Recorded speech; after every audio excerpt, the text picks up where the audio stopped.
Hey everybody, welcome to another episode of Mine Mayday. We're not going to get officially started. We're kind of playing the waiting game here in a minute because we're going to get started a little early. We're supposed to start at 8:05 like we normally do. 9:05. 9:05 for Eastern if you're Kelly, 8:05 Central if you're me.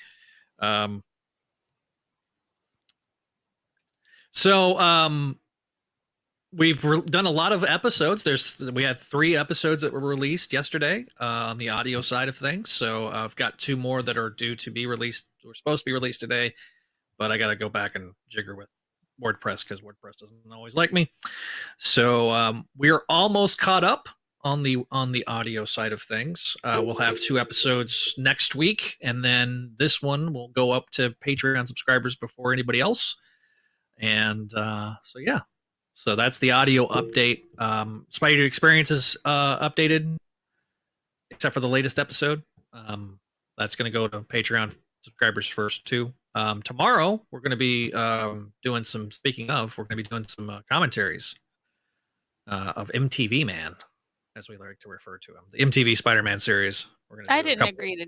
I mean, I know I agreed to do some episodes, but I didn't agree to tomorrow, so it's not me. No, you're not. Not you. I'm saying we, as in the Spidey Dude Network. Yeah, because I'm like, I'm gonna go see Scream 6 again. Yeah. Well, you know. Hey, we got Chris. Hello, Chris. We also gained we gained like 7 new subscribers in the last week, so that's been really hi new subscribers. Hopefully y'all tune in and listen. Yes. I also set it up on YouTube. Set up Make My Mayday and Spidey Dude Experience as podcasts on YouTube, so you can find it now on YouTube as well. Yay! You should probably put up Mr. Comics question, or not question, but comment. He doesn't think he's heard any of these story arcs. So obviously we'll get into it when we like come down and actually start recording. But yeah, these are a little bit of a mismatch. Throw in just kind of whatever really doesn't fit, just because Mr. and Mrs. Spider-Man in Amazing Spider-Man Family was so tiny of a story, and we did miss and skip over the other Spider-Man Family story. So the problem is that this is our catch-all episode. Whatever like up to this point we have skipped over or missed or has happened, because like this is kind of where things start branching out and going crazy. Yeah, this was kind of a unique experience for prep on this episode, because it was just we're having to pull from so many different sources. You know, it's been really simple up until this point. Just, you know, find the individual books and go from there, but we're kind of pulling, you know, from different runs. The Spider-Man Family stuff, I'll get into that when we like she says, whenever we get into the main part of the episode, but like trying to find some of that stuff is just trying to find this stuff is hard. In fact, like the Spider-Man Prose story, the dance that we're going to talk about, I actually just posted the link. I have no clue what that means, Chris, I'm sorry. But to go back to the actual question, we actually, like, I had to post Frogoat's blog post about the Prose story, because I didn't have a copy of Spider-Man magazine from 2007. I also don't have the reprint of the Spider-Women digest that it wound up in 2009. They're very hard to find, if at all, like, available, because they're long out of print. So that's kind of why it's like these are these moments where like, yeah, should they be scanned?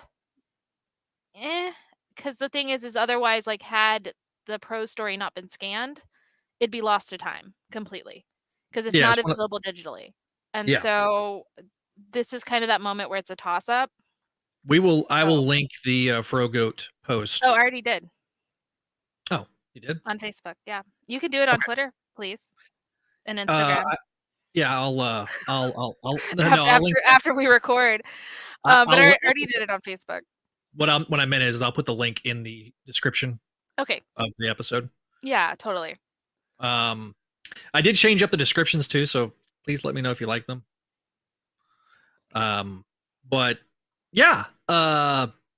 So I mean, yeah, like she says, some of this stuff is hard to find and would have been lost time. But that's kind of the point of this show too, is that we want to be a chronicle of all of MC2, and including the rare things. I've never read that. There was that was it UK or was it a French magazine that had a Spider-Girl story that I just remember there was a Mark Bagley cover.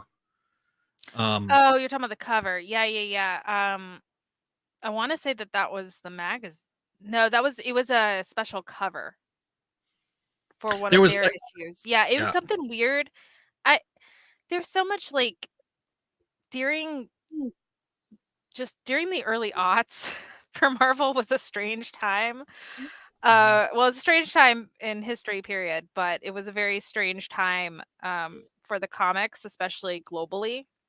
So I'll be honest, I'm not like an expert on what was happening in the UK prints and Spanish prints and Italy prints. I have no clue. yeah. So if we have fans that listen to us across the world, because we do, let us know if you have found those or whatever. So yeah, what does Chris mean about being around last week? I wonder if he means that he saw you on Crawl Space last week or something. Yeah. Speaking of that, we were joking around about Zach starting to do shorts, and I'm pretty sure that's why I got like all the heat on me is from Brad's Crawl Space short, which I stand by what I stated. Peter Parker is not a homewrecker, and if you don't realize that, you don't know Peter Parker, you don't know Spider-Man. He was not going to wreck a home. No. Every other opinion about the whole situation is totally different. But there was the Betty situation. We don't talk about that. We don't talk about that. And technically, was she legally married? Like, what age was she when she married Ned? There's a whole situation there. Yeah, that's fair. Well, hi Chris. He says Crawl Space Rally. All right. So, all right. I'm gonna note the timestamp for editing later on. So, without further ado, let's get started with this latest episode of Mine Mayday. Hello and welcome to another episode of Mine Mayday, this show all about Spider-Girl and her world. I'm Zach Joyner, your friendly neighborhood webmaster of Spidey-Dude.com and the executive producer of the Spidey Dude Radio Network. Welcome to a special episode. This one's kind of a different episode than we normally do. We're going to have a lot of ground to cover. We're going to talk about some of the issues and stories that were published here and there from across time, from 2005 to 2009. We got a ton of ground to cover next here on the episode. But first, I want to tell you about our other great shows here on the Spidey Dude Radio Network. Shows such as I pull up my notes, and my notes went away. All right. We got Clone Saga Chronicles. Show all about the 1990s Clone Saga, hosted by me and the Clone Saga related characters that started it all here on the network. We got Spectacular Radio, hosted by Greg Bashansky, a show about the 2008 to 2009 animated series, The Spectacular Spider-Man, that ran on Kids WB and Disney XD, with frequent guest being the executive producer of the program, Greg Wiseman. They covered each and every episode of the series. Those are part of our two Spidey Dude Vault series shows. Then we got Amazing Spider-Man Classics. Season 1 was 3 guys talking about Spidey from the beginning, with Season 2 being a father and son duo, Jack and Javi Trujillo doing it themselves. Newest episode dropped the same week that we're recording this live, so if you have not gone over to Spidey-Dude.com or subscribed to it on your favorite podcasting catcher, you might have missed out. Same thing with Sal Buscema Era podcast, hosted by Chris Dedmond. Talks about the era of Spectacular Spider-Man, drawn by our pal Sal Buscema. And their latest episode talks about werewolves, so if you're into the Lobo Brothers and stuff like that, that's where that's from. Then we got Voices from the Eerie, a Gargoyles podcast hosted by Greg Bashansky and Jennifer L. Anderson, which covers the Gargoyles animated series with co-creator Greg Wiseman, kind of a prequel/sequel to Spectacular Radio. And then Books of X, a Patreon first show hosted by Neil Bogenreiter that talks about the Krakoan era of X-Men from the beginning. And then we finally got our sister program here on the Spidey Dude Radio Network, Spidey Dude Experience, hosted by me, where we talk about Spidey's modern day stories. You can find the archives of that show and here and the rest of the shows on Spidey-Dude.com. Links are all down in the description below. And of course, before we get underway, we have to thank our patrons at patreon.com/Spidey Dude Network. We got friends like Vinkman, Scott, who have been our supporters from the beginning. Greg, Kale, Phoenician, Georgia, Cindy, Jessica, Catherine, Keegar, Laura, Master Drammond, Ed Reynolds, Allison Farquhar, and our newest Patreon listeners, Vicky, Scott, Janelle, and Vanessa. Thank you guys for your support over on patreon.com/Spidey Dude Network. Of course, if you're listening to us live on the audio editions of the show, pay it no mind. We'll make some references to visual aids and or live comments since these shows are live streamed over on our YouTube channel. Audio listener, please leave us that 5-star review on your favorite podcast catcher, and we will read any feedback on a future episode of the show. Thank you in advance. And if you're watching us live or after the fact, give us that like, that share, and that subscribe. And of course, I'm always joined by Kelly. Hello. Co-host the program and Spider-Girl expert extraordinaire. So, how are you doing? You want to kind of give everybody a recap of sort of what we're covering tonight on this episode? I mean, I can. I thought you wrote it out for you to talk about.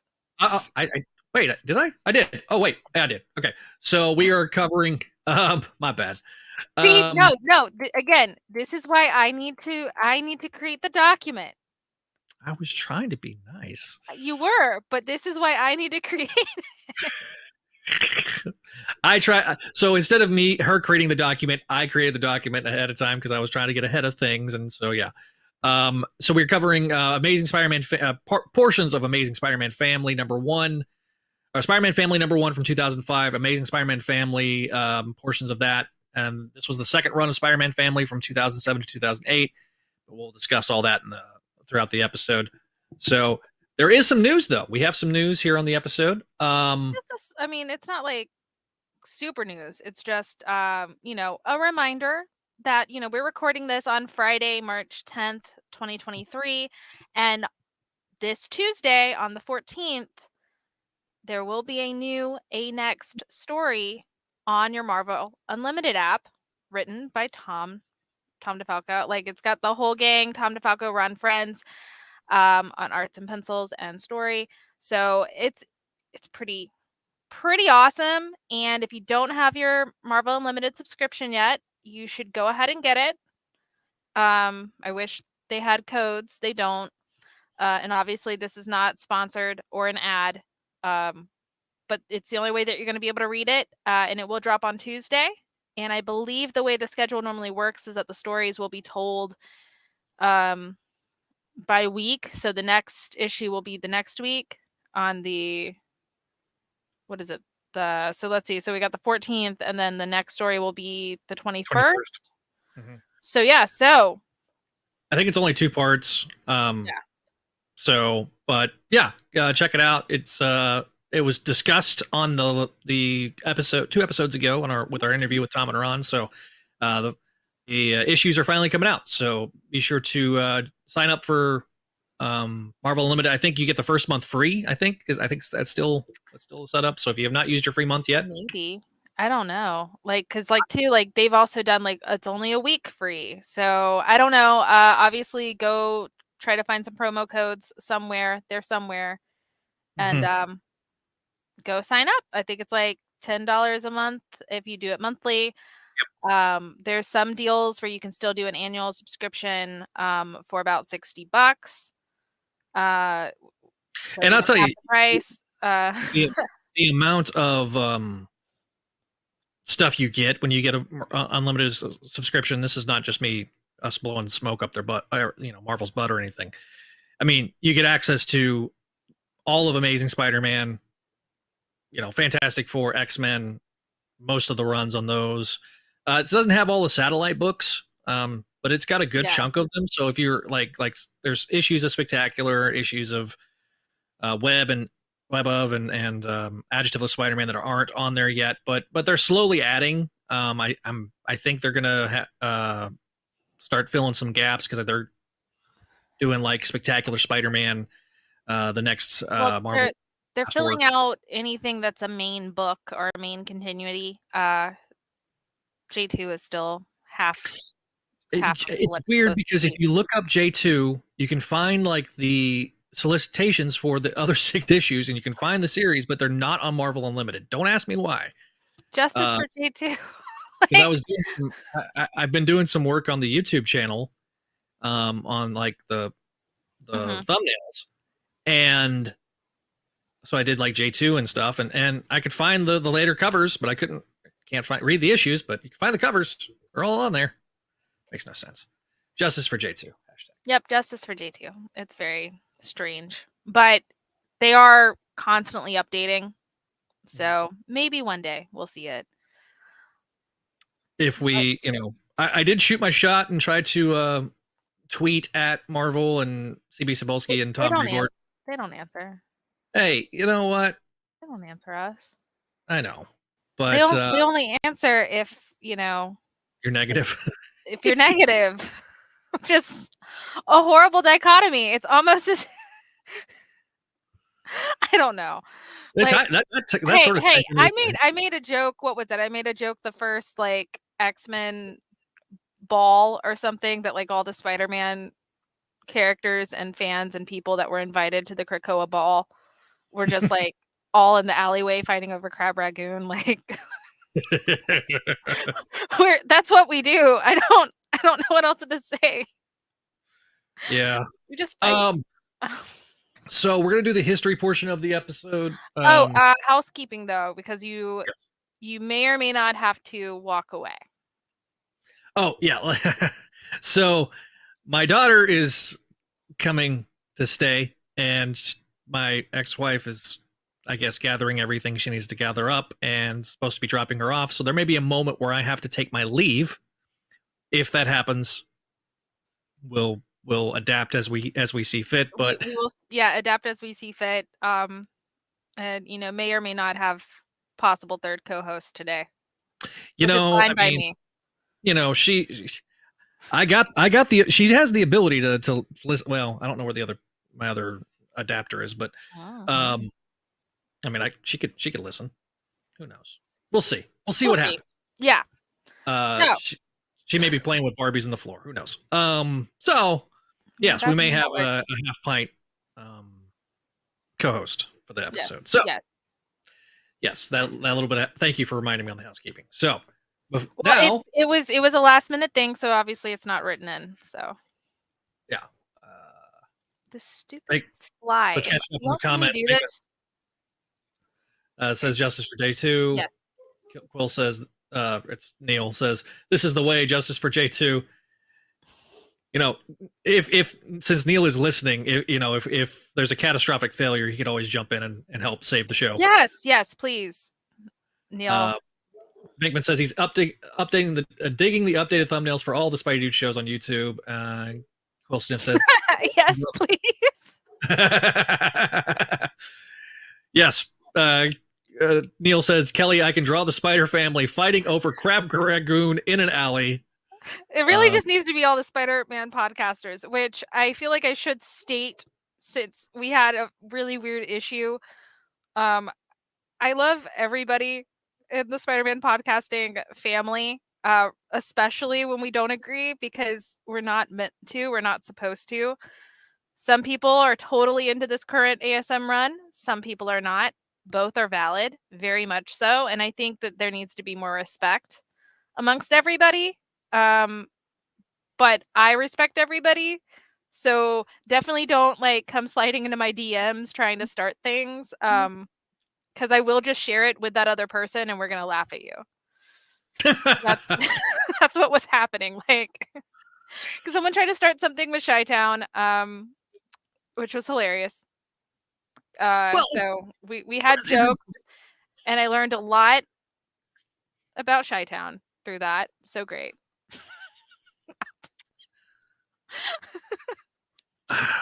I'm not going to ask. I'm not kidding. It was funny. It's great. I don't care. But again, just to make sure that is very clear on every single show I do. I respect everybody. I have zero hate, zero anger, whatever. Everybody's great and awesome. We don't have to agree, and that's kind of what makes it awesome.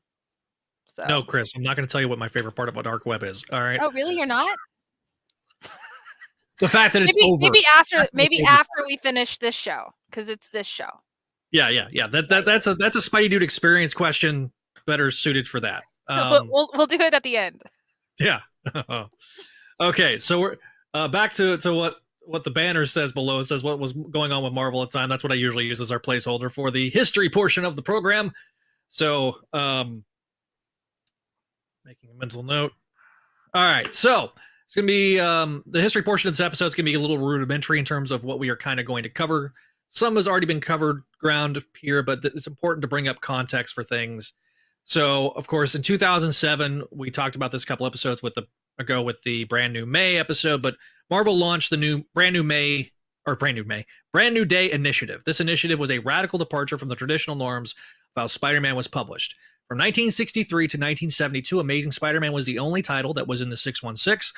Starting in 1972, you had Marvel Team Up, which was the unofficial second title, followed by Spidey Super Stories in 1974.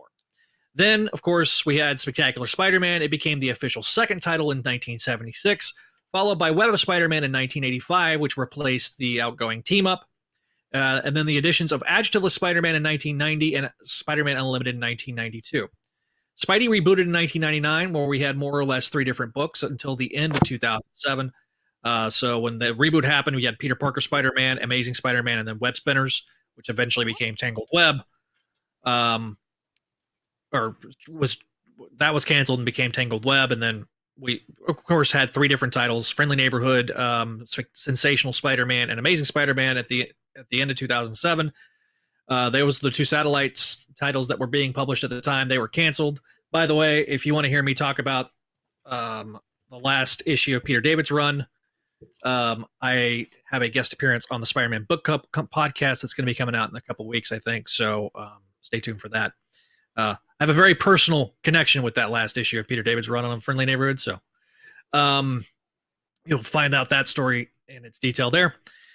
So also around this time, due to the sheer volume of material that was created to ensure that the schedule was going to be kept, because Amazing Spider-Man was being published 3 times a month, there was an excess of material. So this kind of led to the creation of Spider-Man Extra, and eventually the subject of today's discussion, Amazing Spider-Man Family, and some of the Prose stuff is mentioned. So there's just this massive... you should switch those 2, because it's Spider-Man Family first, then Amazing.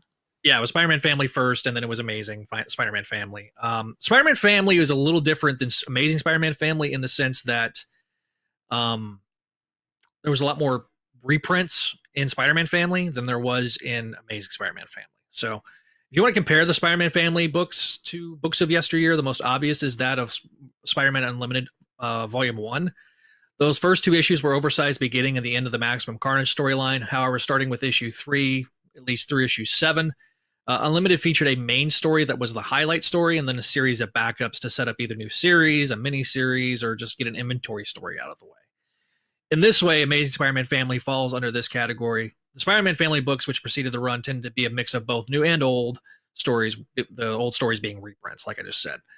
Spider-Ham, the star of the first Into the Spider-Verse, was part of a line of comics called Star Comics in 1983. The first issue was reprinted in our first issue tonight. So, but we won't go over it because this is an MC2 podcast. Though we will give a little nod to a 2-parter towards the end. Yes. So, because we can't forget Swiney-Girl. No, we can't. Especially because of because that was my thing, was the it feels very full circle the way we were reading these. So weirdly enough, this does feel very much full circle. So publishing note, this was before we could begin on the recap, because I'm going to do the recap of the first issue we're covering tonight, and then we're going to alternate me and Kelly like we normally do. But before we begin, this was published the same month as issue 91 of Spider-Girl, coming out 2 weeks after that issue. So mental note there. So Amazing Spider-Man Family #1 2005 edition. I'm doing the recap. Old Enemies Never Die. It's written by Tom DeFalco, art by Ron Lim. This was released on October 19th of 2005, cover dated 2005. So this is kind of like an annual, sort of. They did another one the following year. Yeah, if I'm not mistaken, these were more like annuals with just a bunch of reprints and stories, and it was kind of like done. I think they probably dropped around Free Comic Book Day, but obviously not a free comic book. Yeah, so these were definitely one of those things that you bought to give out to other people. Like these are good like introductory books, but I think they were like $4.99. So you got a plenty of stories with them. They were 100 pages, thick. Yeah, so now they'd be $12. That's true. It'd be $12. Oof. Oof. So, side note, solicitation on this issue said that the story was only eight pages, but Marvel Unlimited has it at 17. So there's a pack of lies. It's not. I don't think it's 8 pages. Actually, yeah, because it's a story. Like, I mean, it's almost a full story. This is true. There were 2 issues that were reprints of the original stories: Spider-Man or Spider-Woman 20, the first meeting between Spidey and Jessica Drew's Spider-Woman, and Spider-Man 2099 #1. So, our opening splash page has Davida and Courtney approaching May about an old cartoon of Peter Porker, the spectacular Spider-Ham. May is taken aback by how close this film was to reality, but she's also very highly confused. Davida and Courtney have some jokes at May's expense, and May is trying to figure out just what's going on. We get a brief scene of J. Jonah Jackal demanding that Peter Porker get him some pictures when the spider signal goes off, and he heads to the spider cave where Ant Girl is waiting for him. Peter walks in on May watching it, and May inquires about the whole thing. Peter had hoped he'd seen the last of Porker. Oh, Peter, you have not seen the last of Peter Porker. Peter begins to discuss the story in flashback, and in a remarkable element of symmetry, J. Jonah Jameson is demanding that Peter Porker get to the bottom of the studio producing the Porker Show. Peter goes and checks it out, and his spider senses are going off. He knows it's a trap, but he goes in anyway. He then bumps into Aranya with Miguel. May assumes that she appeared after he retired, but that's not the case, because again, this shows this isn't exactly the 616. Wink, wink. They walk into a room full of costume mannequins? Oh, yes, the classics like Spider-Man 2099, the black suit, Scarlet Spider, Ben Reilly, aka Mayday's design, Spider Armor Mark 1, Bombastic Bagman, Six-Armed Spidey, and more. The Six-Armed Spidey catches Aranya's eye, and she wants to know the story behind that. A fight then ensues, or Miguel starts to feel a tingle, and Peter Spider-Sense goes off, and the life-size mannequins are actually, in fact, robots. So a fight ensues, as it does when there's robotic mannequins that are, there for reasons. We see that Aranya has ability to create an exo armor. This was from her first volume in Amazing Fantasy in the miniseries, if I recall correctly. She's had a lot of changes. Just roll with it. Just roll with it. This is very early Aranya. Very early. The robots are easily dispatched when Miguel senses the disturbance in the force and blasts the wall with sparkly hands. We find out that the person behind all this is, in fact, Mad Jack. A prolonged battle ensued, but that's an off-panel land as we go back to the present, aka, May learns that Mad Jack was a woman, which kind of takes May aback. But Peter briefly discusses her origins. This was done by Tom DeFalco in the Mysterio Manifesto miniseries a couple years before. So basically, he explains to everybody that that Mad Jack was a niece of Mysterio, and that she's only connected to Aranya because of the spider similarities. So she was a niece of Mysterio. She takes up the Mad Jack guys, and that's how we found out that she was connected. So, she also had no idea how close she got to actually identifying the correct identity. It was citing that it was pure coincidence as to why he was named Peter Porker in the cartoon. May goes to investigate to find a sweet lady at the end of the hall. She wonders why she went all that trouble to lure her there, and to be fair, she's making money off the sales of the DVD. She's also taking some unfinished business, because it's the sweet old lady's not a sweet old lady. She's Mad Jack in disguise. May makes a crack about the fact that she should be a little too old for supervillainy, and she responds that why is it that the women should be aged out in supervillainy? I mean, I agree. Which so does May. I mean, yeah, May and Kelly agree, and I agree too. I mean, it is a little. Old ladies can be villains, and too, this is a little weird for May to say, like just straight up. Well, it's not, because I understand where she's saying it. It's a quip, but it's it's not like she hadn't just battled Lady Ock. Mm-hmm. Right. Yeah. So, yeah. But I kind of understand where she's coming from. Also, too, you're not making mention either. Like, I'll save it, but like, there's a lot of little things that you're glossing over in the story. I'm saying. Jack grows in size and continues to attack, discussing the ties that she has to the original Mysterio. May asks about Aranya. Jack is super curious about this and assumes that Peter is May's father, which is something that, of course, she denies. May then uses her spider sense to find the real Jack and knocks her head off. Mayday is very confused. She looks for clues for about an hour and then eventually gives up and heads home. We, the reader, learn who is behind the revival of the DVD. It was Aranya herself. Interesting. The end. All right, Kelly, I turn it over to you. Okay, so just a few things you did gloss over. May didn't, at least the way that it was drawn, maybe I just put two and two together, maybe I'm wrong, but it did look like when she kind of realized, okay, where's Heartland Productions? It was right after the name situation, and so it made me think, this stupid fly really wants to be in my mouth. It's gross. But the there's a fly in here every single time I record at home. Go figure. I need to move. But the whole thing though is basically, so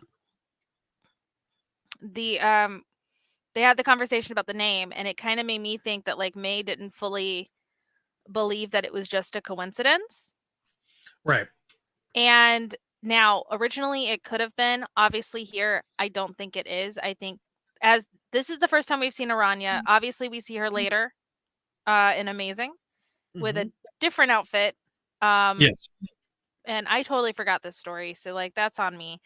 But I don't read it often because it's not in the main story. But the thing is that this is her first appearance. This is a 982, and this is kind of her. This is kind of May's first test with Anya, because Anya remembered this, is now seeing a spider girl running around town, and wants to put two and two together. Which to me also means that at some point Aranya put two and two together. Yes. I did kind of. It's like she kind of already knew, which then kind of throws everything also out of whack a little bit in the story. I mean, it enhances the story that we just discussed, and honestly just kind of confirms that no, Anya is being freaking gross. She knew she was underage, and now it's like, no, she knew exactly who she was dealing with. Right. No respect, zero respect, all to get back at her ex-boyfriend, or get back with her ex-boyfriend. Yeah. That's more accurate, because that's so weird. It's such a weird plot device. Oh, look. 99% of the time they're winners, okay? But like, let's face it. I'm not saying that like this is wrong. Like it's wrong. I mean, it is wrong, but I'm not saying like it's bad. Like it's a horrible storyline. It's a good storyline. It's just really messed up. We talk about how like, oh, everything's light and cool in like MC2 land.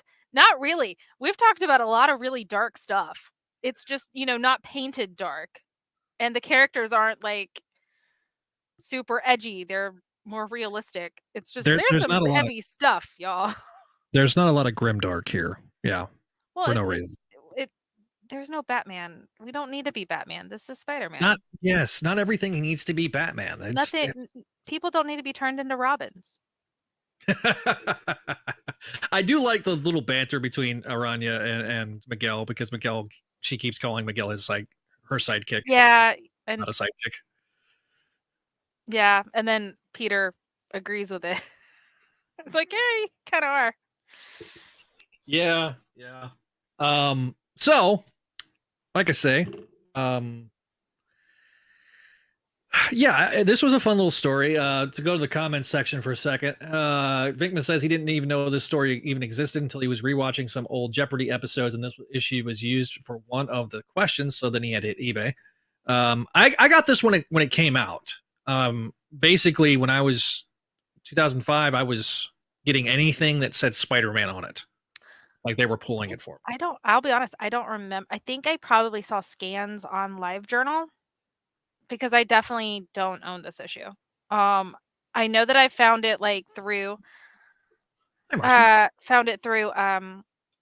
Marvel Unlimited, which it is on. and it is just that story when you type in Spider-Man family. Yes.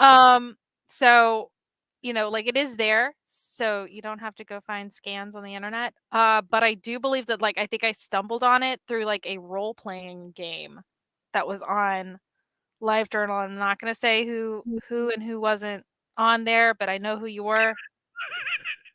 You don't know who I was, but I know who you were. Creepy. Sorry. But yeah, no. Again, I was very, very young in this fandom, and I've seen some things. Yeah. And y'all kept telling me to go home. I wouldn't. Your parents. But yeah, so again, there's a lot there. So it was like really weird for me to reread it. But it's a really good story, like honestly. It's just it's different. And Okay. like we do seemingly come full circle. Like I don't have a whole lot to say other than, No, there's it's not what it is. there's not a ton of depth to these stories. Yeah. They're But I fun will stories. say, like it's to me this is like the perfect Infinity story.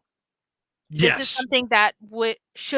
is something that should have been, on like Spider-Verse Infinity. This is cute. This is nice. This ties everything in but keeps things new and fresh. And yeah. Damn it, Neil. We got going back to the comments for a second. Soflo says he relishes the marriage fans of misery. But okay, we just bring the marriage. Sorry. We're like, it's been what, 20 years? Like we need to chill. Like It's been 15. Yeah. 15. Yeah. I mean, it's been a while, y'all. Marcy says, I'm going to be honest, MC2 Aranya is one of her least favorite incarnations. Shame, because she actually likes the 616 Aranya. No, that's fair. Neil agrees. Terrible. Yeah, she's kind of terrible in MC2. Neil says, the entire network's roster is just, I've seen things and I regret seeing them. That's true. Also kind of neat that the two Hispanic spider totems got to team up in this. That means a lot. Yeah, that is true. It's true. So, so we're going to turn it over to Mr. and Mrs. Spider-Man, #1. Yes. Kelly is going to be doing the recap of this. Yes, because I wanted to fight over the last Molly Laser edited issue. Yeah. Yeah. Go away. All right, there you go. Sorry. All right. Go away. Well, fine. Bye. Oh no, I'm talking about the banner, not Kelly. And not Molly. And not Molly. We did not want Molly to go away.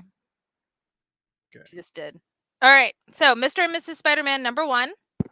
And I'm writing it right now. I'm just going over the relevant stories here as we are strictly a 982 character following podcast.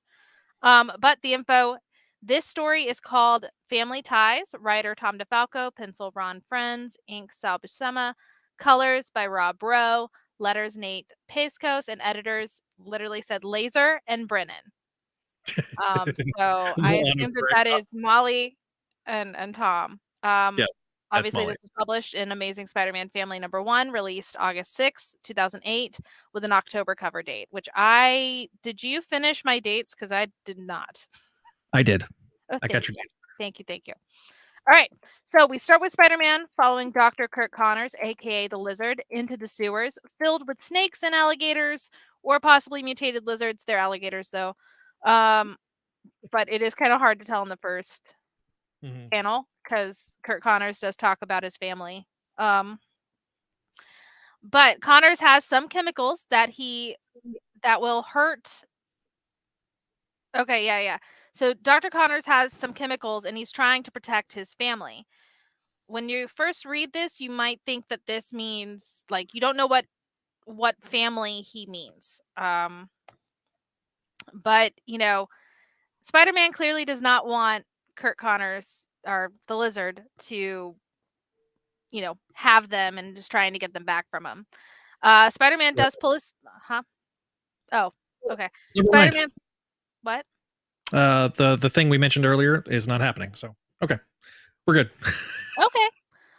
So Spider-Man pulls his punches, not wanting to intentionally hurt Dr. Connors, who must be in there somewhere. But as the Lizard calls his minions, aka the snakes and creepy crawlies, to attack.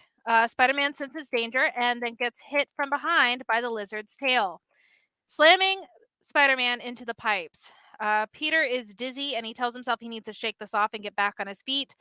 And he needs to think about, his family and kind of like, he doesn't want to start panicking and thinking he won't see them again. This kind of goes into a flashback from a few hours ago. In Forest Hills, Mary Jane makes note of Peter fumbling with his tie. They have a very cute exchange as Peter finally admits that while he's happy to see Dr. Connors, Connors is also a lizard, and they did agree, since Baby May is now here, they did agree that he'd try to avoid any unnecessary situations that require him to change into Spider-Man. Plus, honestly, he'd rather just hang out with Baby May. Mary Jane tells him that besides May being down for the count, including a very cute, like, just drool right next to a sleeping Baby May in the panel. Mary Jane tells him that they're dressed, and Aunt Anna is looking forward to babysitting her grandniece, so they're going to go out with the Connors. When Mary Jane and Peter reach the hotel suite that the Connors are staying in, Martha Connors mentions that she hasn't been able to reach her husband at ESU at all. She assumes that he's just lost track of time, but Martha finds out that Peter doesn't even know kind of why Dr. Connors invited them, which is to come work with him on finding a way to purify this contaminated water that happened at their Florida home. This contaminated water has made Martha and Billy very sick. So when Billy comes out looking absolutely like on death's door, Mary Jane offers that Peter and her will go to the university and see if they can find Connors, and then they'll all come back and either reschedule or order room service. As Peter and MJ get to ESU and Dr. Connors' lab, they find it completely trashed. Thankfully, though, Peter is able to find Connors' notes, and well, we find out through the notes that Dr. Connors found a way to purify the water, but it could threaten the reptiles of the Everglades. The conflict between his family and hurting the environment and his other family possibly triggered Connors into turning into the lizard, and Peter needs to lie to Mary Jane and say he's calling 911. But Mary Jane sees right through it and tells her husband that they might have agreed to put the superheroing in the background, now that they are parents, but Spider-Man will always be a part of him, and he can't pretend to be someone he's not. She understands. Sorry, my contact moved. So she understands that what Peter needs to do, and well, go get him, Tiger. But be careful. We come back to Peter in the present, where an alligator is about to chomp down, and Peter jumps back into action, using one poor croc to hit the rest of the reptiles down. This angers the lizard, and basically he screams, "How dare Spider-Man hurt his family?" just like Dr. Connors was about to do. We cut back to the hotel suite where Mary Jane has come back to wait with Martha and tells her that Dr. Connors roped Peter into helping him finish up some lab work and that they should be back shortly. Back in the tunnel, Spider-Man was able to get through to the lizard that Dr. Connors was never going to hurt his lizard family. He's a part of them just as much as he's human. This helps the lizard relinquish control and lets Dr. Connors have control of his body back. We cut to Peter and MJ talking as MJ gets ready for bed and Peter plays with Baby May.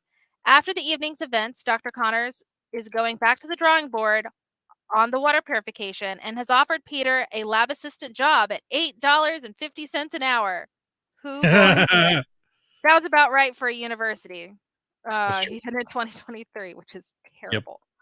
Yep. Peter thanks Mary Jane for being so understanding about his web thing, and they promise just to take one day or take each day at a time. The end for now. All right. So for me, May is as adorable as Benji, and this was a fun story. But also, if you've read a lizard story before, they're always pretty similar. And it's funny because, like, if you follow me on Twitter at Spidey Radio, I've been doing a read through of Amazing from the beginning. And the other day, I was literally reading the first lizard appearance, and I was like, oh, this story is almost the exact same as that first one. So, but getting to see Ron draw the lizards is always a lot of fun. I want to say this is his first time doing it, but I'm not sure. I don't think it is, though. I don't recall him drawing a lizard story like with his run on Amazing. I maybe not on Amazing, but I don't think this is his first time drawing the lizard. I don't know. He can come correct us. Yeah, Ron, anyone correct us in the comments? Yeah, totally. But yeah, no, I mean, yes, Baby May. Honestly, I think Baby May's cuter than Benji, but that's just me. Well, I mean, in fairness, there are I've jokingly put Baby May side by side with baby pictures of me, and they are similar. Yeah. The same dopey, stupid look, mostly. Oh, yeah. Stop. But no, like, I mean, like the hair and everything. Adorable. You were adorable. It's fine. Y'all were both adorable. Gabby was super adorable whenever she was a baby too.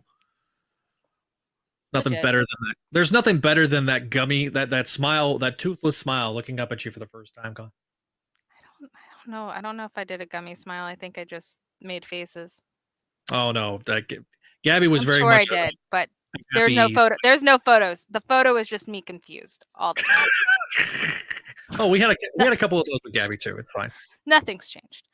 But yeah, no. So I think I think she's cuter. I think the whole scenes are cute. That's also it. And it's like, it's good nostalgia. I really enjoy like rereading these and kind of seeing the best, because these stories really do show you that you can have, like you really do. You can have Peter and MJ be young and married. They can be college students and try and raise a family, and things can be dynamic. It's just not the kind of dynamics that current editorial want, and that's because they want bombastic, and you can't quite do life-changing things because you can't always just like Norman Osborn can't really just dangle a baby over the Hudson. It kind of crosses a little bit of a line. Grown woman, totally cool. Child, a little different. That's the line. Grown human people are fine, but babies and dogs, you can't hold them over the Hudson. Can't do that. But it's really, really cute. And like I said, just the best panels in this entire thing are just Baby May, like her playing with the dinosaur and her drooling. It's the greatest, and I appreciate it. And it's, I can see why she's getting her own movie. I can see why Baby May is getting a movie. Because let's be fair here, we all know what the Spider-Verse is really about. It's about Baby May. It really is. Yeah. So, I mean, Miles and Quinn can be like having some romantic interaction, but the story is of the baby that is totally like not in the Baby Bjorn, and we need to find her. All right, so going back to the comments, Fakeman says another sign that 982 does not line up 100% with 616. The story hints that this is the first time Martha Connors meets MJ, which contradicts Amazing Spider-Man number 365, where Peter and MJ are at Billy Connors' birthday party. That was when Billy Connors became 12, and then before he went back to being 6. 365 also was notable for being the 30th anniversary story for Amazing Spider-Man. So, yeah. All right. So we'll move on to. Well, I mean, also too, because Vinkman also does mention there's like little things also in the background, like the scene where Mary Jane's kind of consoling Martha. We see Kurt Connors wrote on a photo to Martha saying, "Love your dork," and like they're cutesy things. I like it. Yes. Yeah. He said in the comments, he said, "I literally just noticed the photo of Kurt Connors that Martha's holding a sign, 'Love your dork.'" So, yeah. Is Kelly telling us to recap the first episode? Oh, what? Sorry. He's making a joke about the first episode of the 90s show because that was Lizard's story. Oh, yes, yes, yes. I obviously we should just do uh, that should be a Patreon exclusive where we just talk about every single lizard story. How Start similar they are, start connecting the dots. right? Professor in Sanor, but says Baby May reminds him of his niece. It's quite adorable. So, all right, we're moving on to if you're ready to go, we'll do Yeah. All right, so let's do issue 2. So Mr. and Mrs. Spider-Man number 2. Also in Amazing Spider-Man Family, issue 2. The title is called Those Who Never Run or Never Return. Sorry. Holy crap. So Tom DeFalco and Ron Frenz for words and pencils, Sal Buscema on inks, Dave Sharp for letters, A. Crossley on colors, and Brennan as editor. It was published in Amazing Spider-Man Family number 2, released on October 8th, 2008, with a December cover date. We start with Mary Jane narrating a flashback, which the rest of these, I do believe the rest of Mr. and Mrs. Spider-Man are narrated by Mary Jane. So, we start with Mary.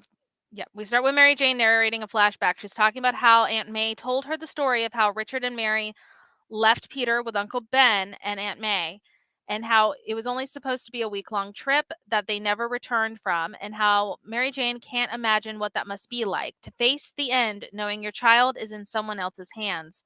She thinks about that in Peter's life. She thinks about that moment in Peter's life sometimes when she and Peter leave the house, as she makes a similar promise to return as soon as she can to baby May. As Peter and Mary Jane leave for school, and walk to the subway and to ESU, Mary Jane first notices that Peter is quiet and asks him if anything's troubling him. Peter explains that trying to support a family, juggle his studies and his extracurriculars, that do at least pay something, as he can use those photos for his Daily Bugle freelancing job. It's also putting him in danger when his responsibility should be being there for his wife and baby. And as they walk past this brownstone, we see someone who looks an awful lot like Renee, but I don't quite think it is Renee, holding a small blonde baby as they wave goodbye to a woman dressed in yellow. Peter's spider sense goes off and he shields and covers Mary Jane from a drive-by as they get down. Peter gets the plates from the van, and Mary Jane rushes over to the woman that we had just saw leaving. She was clearly the target of the attack. MJ tries to comfort the woman, but the woman only wants to know if her baby is all right, as she is basically bleeding out. Peter tells her that the baby appears to be just fine as her husband calls out to her. Her name is Marlene. Peter calls 911 and asks for the paramedics, and then decides that he needs to help where he can, as Mary Jane stays with Marlene and her family. As Peter goes to an alley to web up and swing out, we see that the husband hands Mary Jane, who, like I said, could be Simone, but we don't know. I'm not entirely sure. As he decides, as he rushes to cradle his dying wife, Mary Jane tries to comfort the baby girl as she thinks of her own daughter. What if something happens to Peter or her? Who would be there to comfort her daughter? The husband, in hysterics, is crying that it should have been him, that this was all his fault. He's an assistant district attorney, which is why I don't quite think it's Renee. And he didn't take the threats he was getting seriously. He just thought that those things came with a job. He didn't know that someday his luck would run out. We see that Spider-Man has quickly caught up with the van and the gunman. The bad guys firing. The bad guys firing into the roof of their van to try, to kind of shake Spidey off of their tail. And obviously they miss him with his spider sense. As we cut back to where Mary Jane is, and the husband takes his blazer to make Marlene a pillow. He tells Mary Jane how Marlene is a corporate lawyer and was trying to get him to work at her firm. He regrets not listening. Spider-Man breaks into the back of the car through the back window, and in a panic, the gunmen crash the van and into some garbage cans and flee. Mary Jane tries to comfort the DA as best she can, How was he supposed to know that this was going to happen? He was only trying to do the right thing. Things just don't always work out as planned. One of the gunmen that Spidey was chasing grabs a hostage and points a gun at Spider-Man. Spider-Man holds up his arms as the gunman looks happy to have the superhero right where he wants him. The paramedics who try to stabilize Marlene give the DA news that his wife didn't make it. As the DA collapses in the paramedic's arms, we see that Spider-Man was able to punch the gunman, a total KO, and free the hostage. Once the DA has taken the baby back from Mary Jane, and I'm guessing rode off with his wife's body with the EMTs because I don't see a coroner. Mary Jane rushes off back to her home in Forest Hills to a surprised Aunt Anna and a very happy baby May. Not long after, we see Peter also rush in.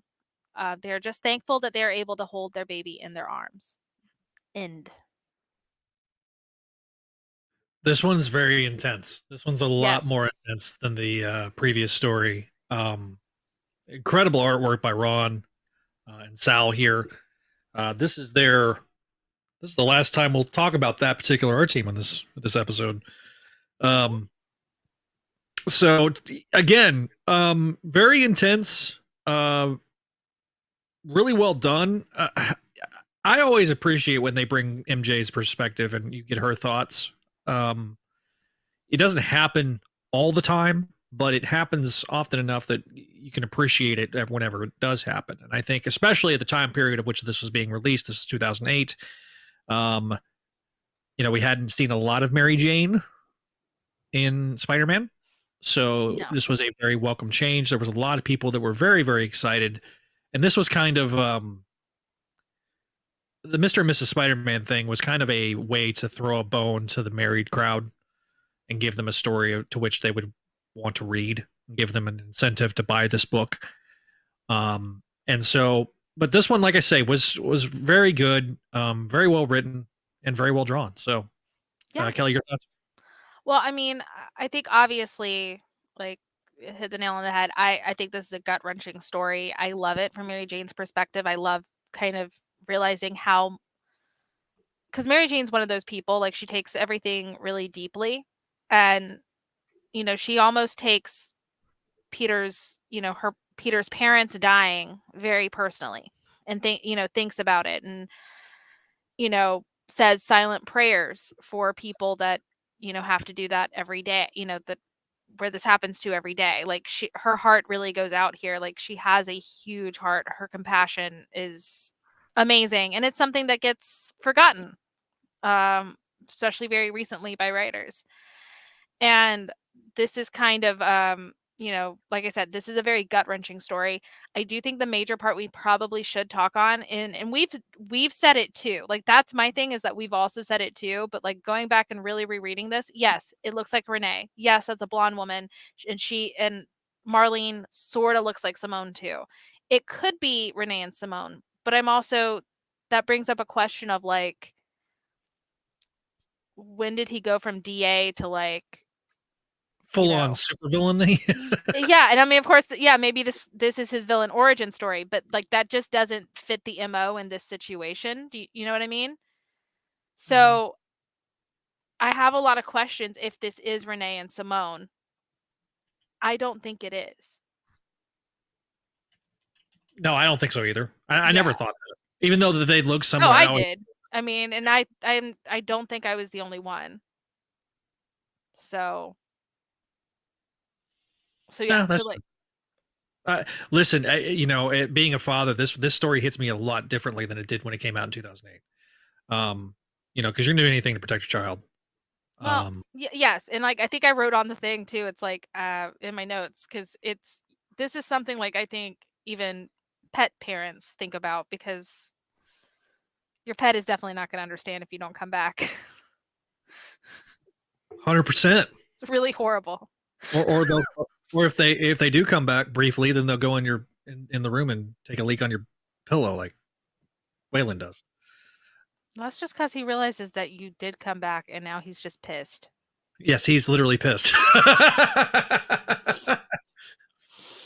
But yeah, no. So it's a again, I'm talking like literally. This is kind of a dark. Like you can get dark. You can talk about real topics. This is a very realistic situation, Mhm. unfortunately, in our country because it's only gotten worse, especially drive-bys. Um, You live in Atlanta right now, and yeah. God, So anyway, so like, the thing is like this does hit home, to this day. Like and this is still a great this is a great story that people I think need to read and understand. And again, you can make good stories with a married Peter and MJ and have a baby in them. That's just not the rhetoric that is that it's just not going to happen in the main continuity. yeah, exactly. The continuity is like, it's just not going to happen. Continuity. You're right. Yeah. Um, Yeah. but also, I also wanted to know this is Brennan's first time editing it by himself. So Molly was gone by the time this one came out. So, Yeah. Yeah. and it seems. I'll have to go back and double check this, but it seems like that Amazing Spider-Man Family, they were almost quarterly, but like almost bi-monthly, not They were quarter. bi-monthly. They were every other month. Yeah. So, um, just so that yeah, so there's 8 issues. So that's a little over a year, almost a year and a half. Yeah, So, and these were also a little bit more expensive than regular comics at the time. They were bigger. Mhm. And they did also feature a lot of reprints. Now, I definitely believe that these everything that was printed is in Marvel Unlimited. yes, anything new? Well, no, Limited? the reprints too.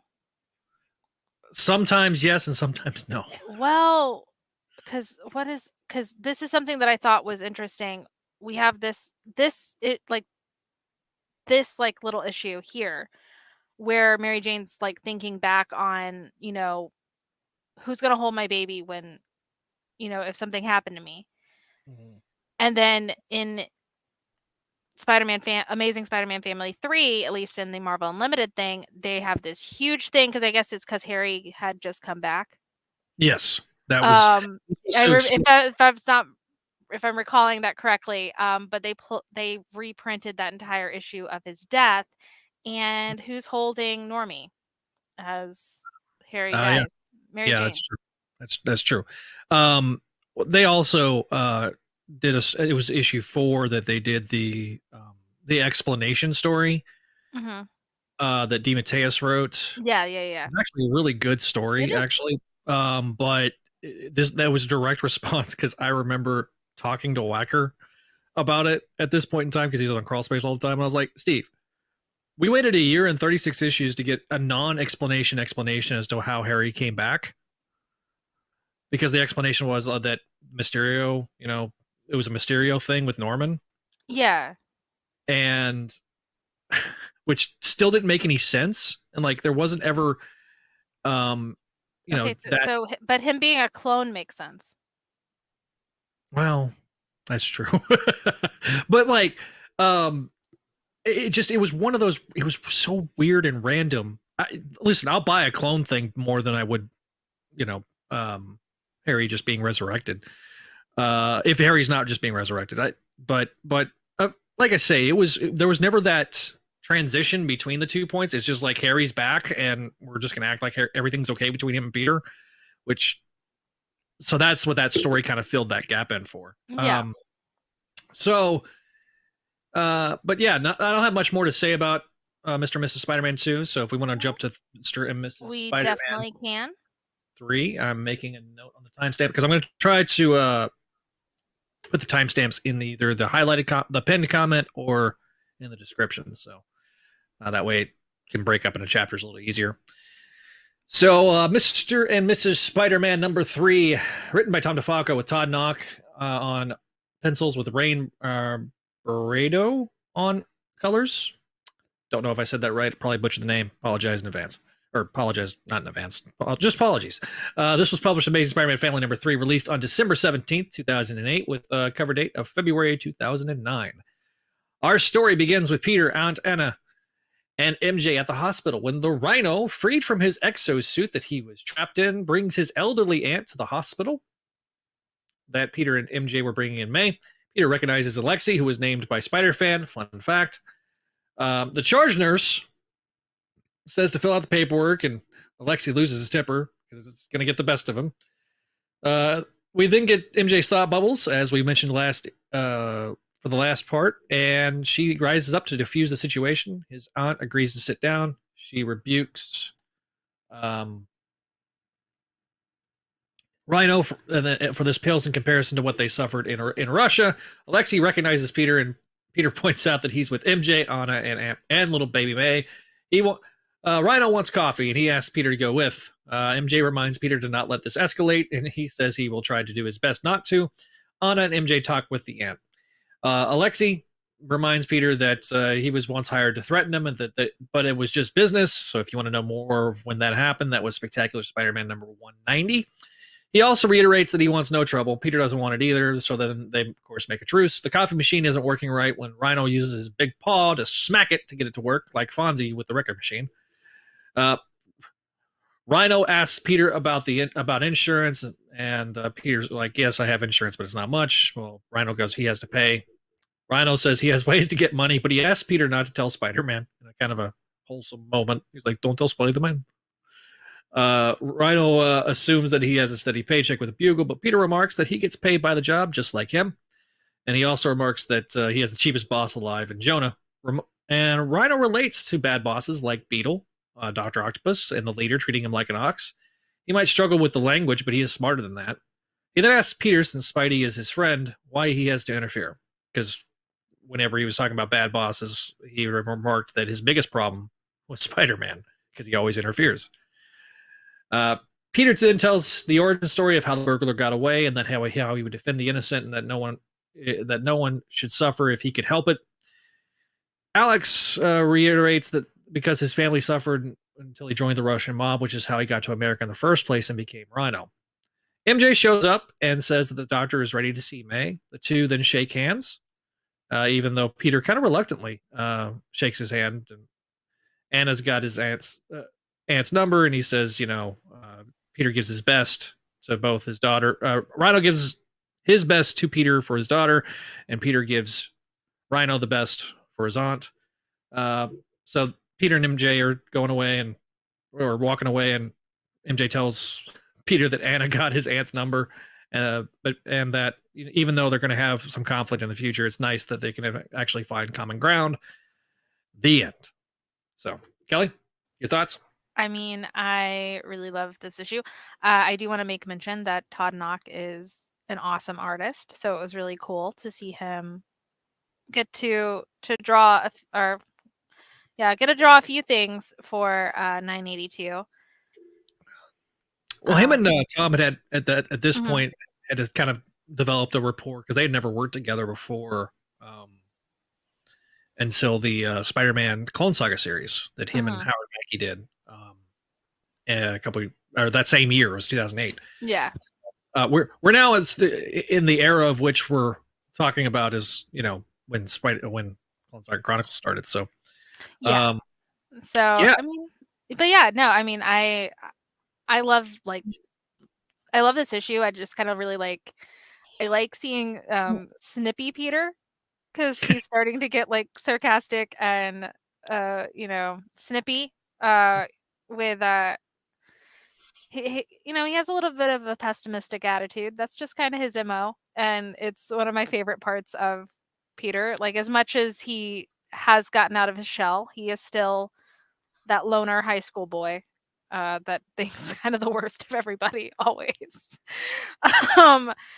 And so, him seeing kind of ready for a fight, and Mary Jane going, hey, there's better ways of diffusing this situation. And so she offers in kindness, to help them. And so Aunt Anna and her, they bond with Alexei's aunt, which is great. And then Alexei, because he doesn't want any trouble, because he wants to always be his best for his, for his aunt, that he's, he wants to make a truce, and they're able to find common ground just from that. And so it's like, this is kind of some of my favorite things about Spider-Man is all of his villains have a reason, or at least they used to, for doing what they do. Things are more shades of gray, not necessarily black and white. Things aren't crazy. Things aren't zany. Like, there's reasons. For Alexi, this is the way that he knows to be free. Is it the right way? No, it's definitely not a legal way. It's not a moral way. And so him and Peter are always going to like clash, but they can at least understand Peter can now understand Alexi better from this. And I like that, because then like where he goes, yeah, I won't tell Spider-Man. It's like, all right, I'll turn the blind eye for like a millisecond, maybe. Like, you know how he got his Rhino got his name? No. Like his is a civilian name? No. Spider Fan. Nice. When they were working on the Spider-Man encyclopedia, they asked if they could make up a name for Rhino, and that's how Alexi got his name. And so once that happened, then that became official canon. I like that though. Like, and I mean, Alexi is it's a good name for Rhino. Yeah. Yeah. They've done a lot of good work. There's been a lot of good Rhino stories over the last 20 years that make him more than just a brute. And this is one of them. Yeah. And because like I said, it's like, yes, he's always been he knows that he is the strong man. But this is what we learn, why he's chosen this life. And it's so that way he could get his his family out of a very oppressive country. Yeah. Because I mean, you're assuming that it was before the fall of the wall, even though sliding time scale definitely changes. But even then, now, let's be fair. May is a millennial, so like she's a millennial. We know this. She's definitely. So this might be like they might have gotten out because of the wall. That's true. You might have been able to have enough money to get them out once the wall fell. Well, I mean, and even after the wall fell, if you knew the right oligarch, they would, and the oligarch system kind of. Also, I feel like we might need to discuss the Berlin Wall a little bit, because we're kind of assuming that everybody knows this, and I know for a fact, thanks to Twitter, because if anybody doesn't know, in Universal Studios Orlando, home of Marvel Superhero World Island and Islands of Adventure. Yep. This is how this ties back, I promise. There is a full slab of the Berlin Wall, and it has been there since 1990. It came over pretty much right when the wall was being demolished. It's owned by Hard Rock. Obviously, they have it because there's a very punk-esque motif, like Pink Floyd, stuff like that, which a lot of your rock, especially from the 70s and 80s, has a lot of influence based on the Berlin Wall and just the European punk attitudes that were coming out because of the political conflict of the Berlin Wall. But it is there, and I learned recently that there's a lot of like 20-year-olds, which then of course I had to realize, oh wait, they're the ones that like they don't even remember 9/11. Holy crap. Yeah. They can vote. No offense, like no, like I'm cool with it, but it's, you know what I mean? Like it's a where you realize you're like, whoa, wait a minute. Yeah, so no, don't you take a drink of water.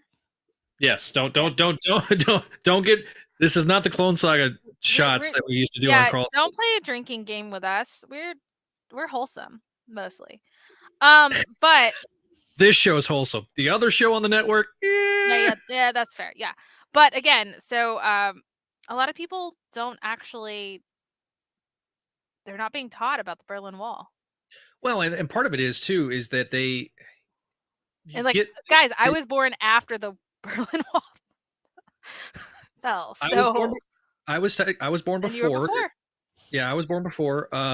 So just to give a kind of a very brief synopsis. Berlin Wall was established in the 50s, the early 50s, late 40s, early 50s. I think it was 49.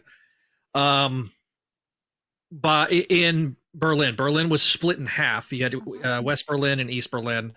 Germany was split in half, and you had West Berlin, which was the parts that were controlled by the Allies post World War II, and then East Berlin was controlled by the Soviets. A lot of those countries on the other side of Germany were all part of the Warsaw Pact, which was basically the sphere of influence with the Soviets. Very oppressive regime. All of them were communist countries, and so eventually you get into the fall of the wall. Started in 1989, and the Soviet Union had begun collapsing.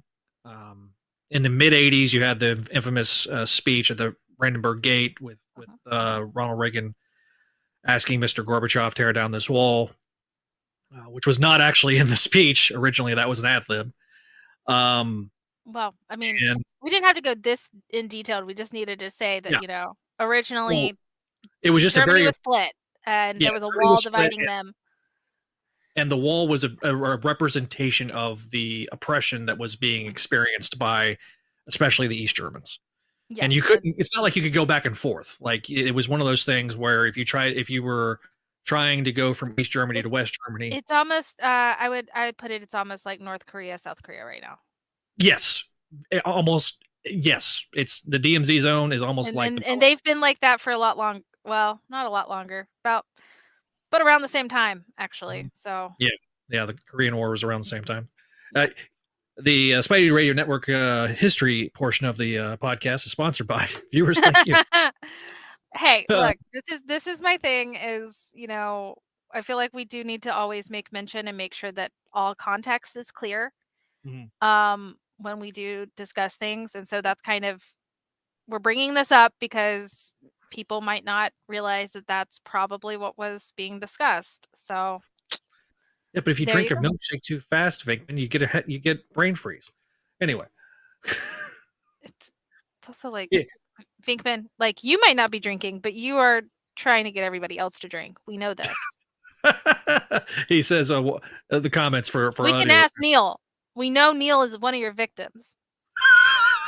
Dude, that's on Neil. Okay. It technically is. Don't I succumb got to peer told somebody pressure, tried to do the y'all. clones, like every time I mentioned Clone Saga in the early Crawl Space episodes, because that was like the drinking game in the early days. Nope, don't do And it. somebody tried to doing that, and they're like, "Dude, my liver could not handle it. It was bad." Don't do it. Don't do it. But anyway, no, I really love the story, and I don't know if we have anything else to really say. I mean, because it's just a good story. And Ooh, either Kelly got something. okay, Okay. did I get stopped or did you get stopped? Is whose internet's messing up? Because you're frozen for me. Well, uh-oh. Technical difficulties. Uh-oh. Who? Someone in Boy. the comments tell me who's messing up. Because Can you hear me now? I can hear you. I can't see you. You're frozen. Okay. All right. Well, if you can, as long as you can see me or hear me, then we'll move on. Okay. All Well, right. can you guys see me, or hear me? I Just see make you. sure everybody's good. I'm gonna stop my cam for a minute, see if that helps. Okay, maybe it's the camera. Okay, because when the camera stopped, you were definitely good. Cool. Everybody's saying it's Zach as I immediately do troubleshooting, so I might get kicked off. Hold on, trying to close that. All right, so Okay, everybody says it's me. Okay. yes, All right. you. All right, so if you want to turn your camera back on, you can, but as long as you're here, we're all good. So 18th, 2009, cover date. Well, April. Written by Tom DeFalco, art by Todd Knock. Our story remember she was back in school after May was stillborn, and then 616. So I'm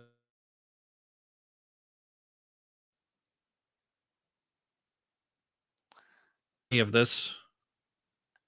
all right, Zach, you cut in and out on me.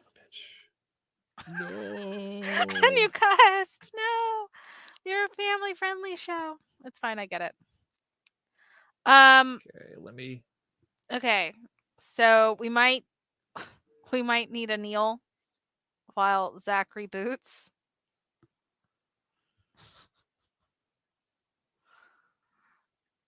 Hey Neil, you want to jump in? Or I guess I could read Zach's breakdown for you guys. So let's see. So let's see. So for Mr. and Mrs. Spider-Man number 4. Hi Neil. I can't hear you, Neil. Oh, sorry, my mic was muted. Tonight's just a comedy of errors. Jesus Christ. Okay, I've done no reading for tonight, but Well, I guess while Zach works his stuff out for a second, if not, I will read his. What are your thoughts on Mr. and Mrs. Spider-Man so far, Neil? it's pretty good. Yeah. I had a sandwich, so that was good. That's your review. I had a sandwich. That's my thoughts on. Okay, did you ever get your Five Guys? No, I did not. I couldn't afford it. Because Five Guys is expensive. I don't like that. That's true. I think we should introduce government. Oh. Bye.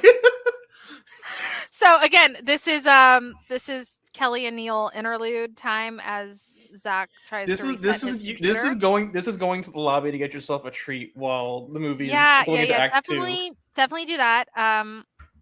The only reason I brought Five Guys up is because my brain, you'd asked that, and whenever someone talks about Five Guys, I just always think about the Dark Avengers, where we're Norman Osborn goes to the Sentry and is like, "What do you want?" and just like calls up demands Victoria to buy like a ton of Five Guys, and then what was it? A few years later, Spider-Man was talking about how his favorite burger place is Five Guys with Hawkeye, against In-N-Out with Hawkeye, and I was just like, so what happens when both of them are at Five Guys? Also, there has to be a better like local place in New York. They live in New York City. There totally is, but someone who's foreign to New York wrote the comics, so they're like, I can't think of burger places. Let me think of these giant corporate chains.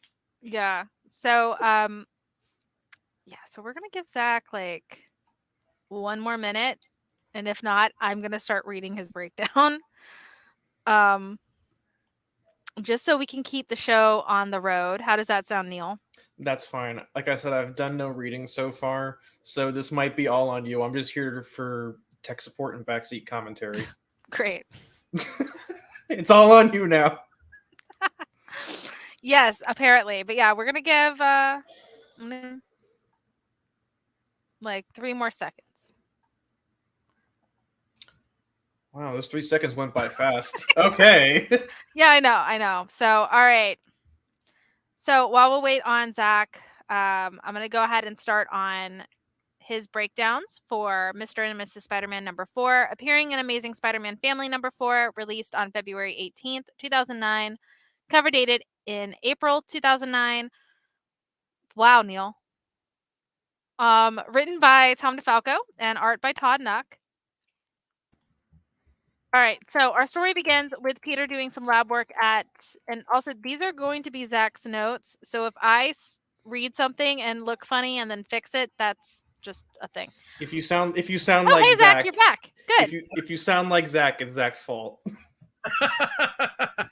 Are you trying to read my breakdown and it sounds like?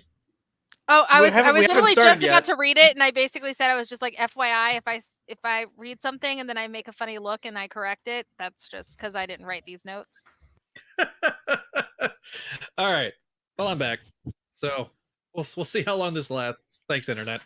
All right, Neil, do you want to eat your sandwich? I already ate it. Oh, that's why I said I ate the sandwich.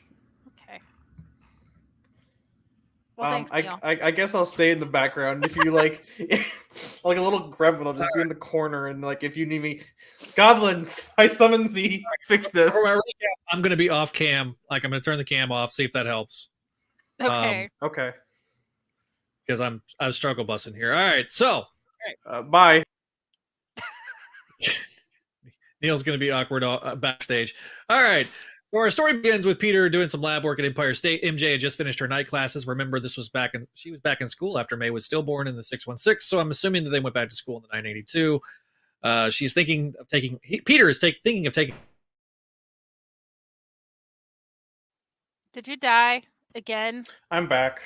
Peter's spider sense goes off, and a man falls. I from the did it. ceiling I looking fixed for the drugs. He's problem. armed with a gun, and he learns he's in the wrong place. He's trying to get some drugs from the pharmacy, but he crawled his way through the lab instead. Peter remarks that they only have $10. Okay, so me MJ being is here worried the tends to- guy might be hurt. He points the gun at Peter, and Peter notices that the gun's not loaded, which, thanks to spider sense, he would know. The perp says that he's afraid of guns since he shot himself in the foot. He tries to stand up and thinks he's hurt his knee. MJ tries to help, but are y'all hearing any of this? Yes. Okay. Kelly, It's going in and out. Oh boy. All right.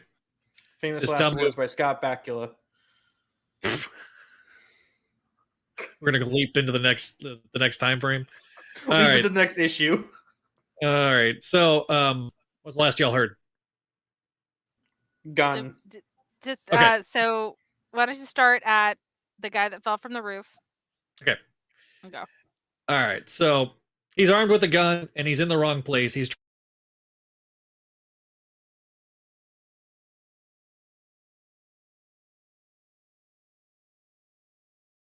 I might be hurt. He points the gun at Peter, and Peter notices that the gun isn't loaded, which thanks spider sense. The perp says he's afraid of guns, and since he shot himself in the foot? Question mark.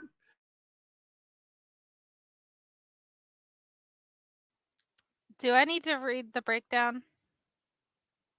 Wants to feed his kid, which appeals to both MJ and Peter. Peter's really unsure, and they decide to help him when the campus security shows up. Angelo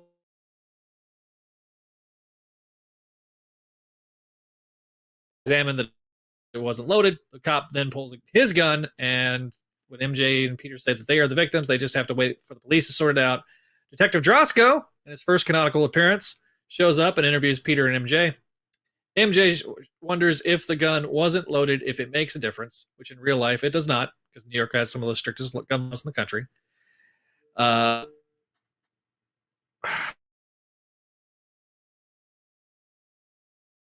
The hell, yeah, oh, man.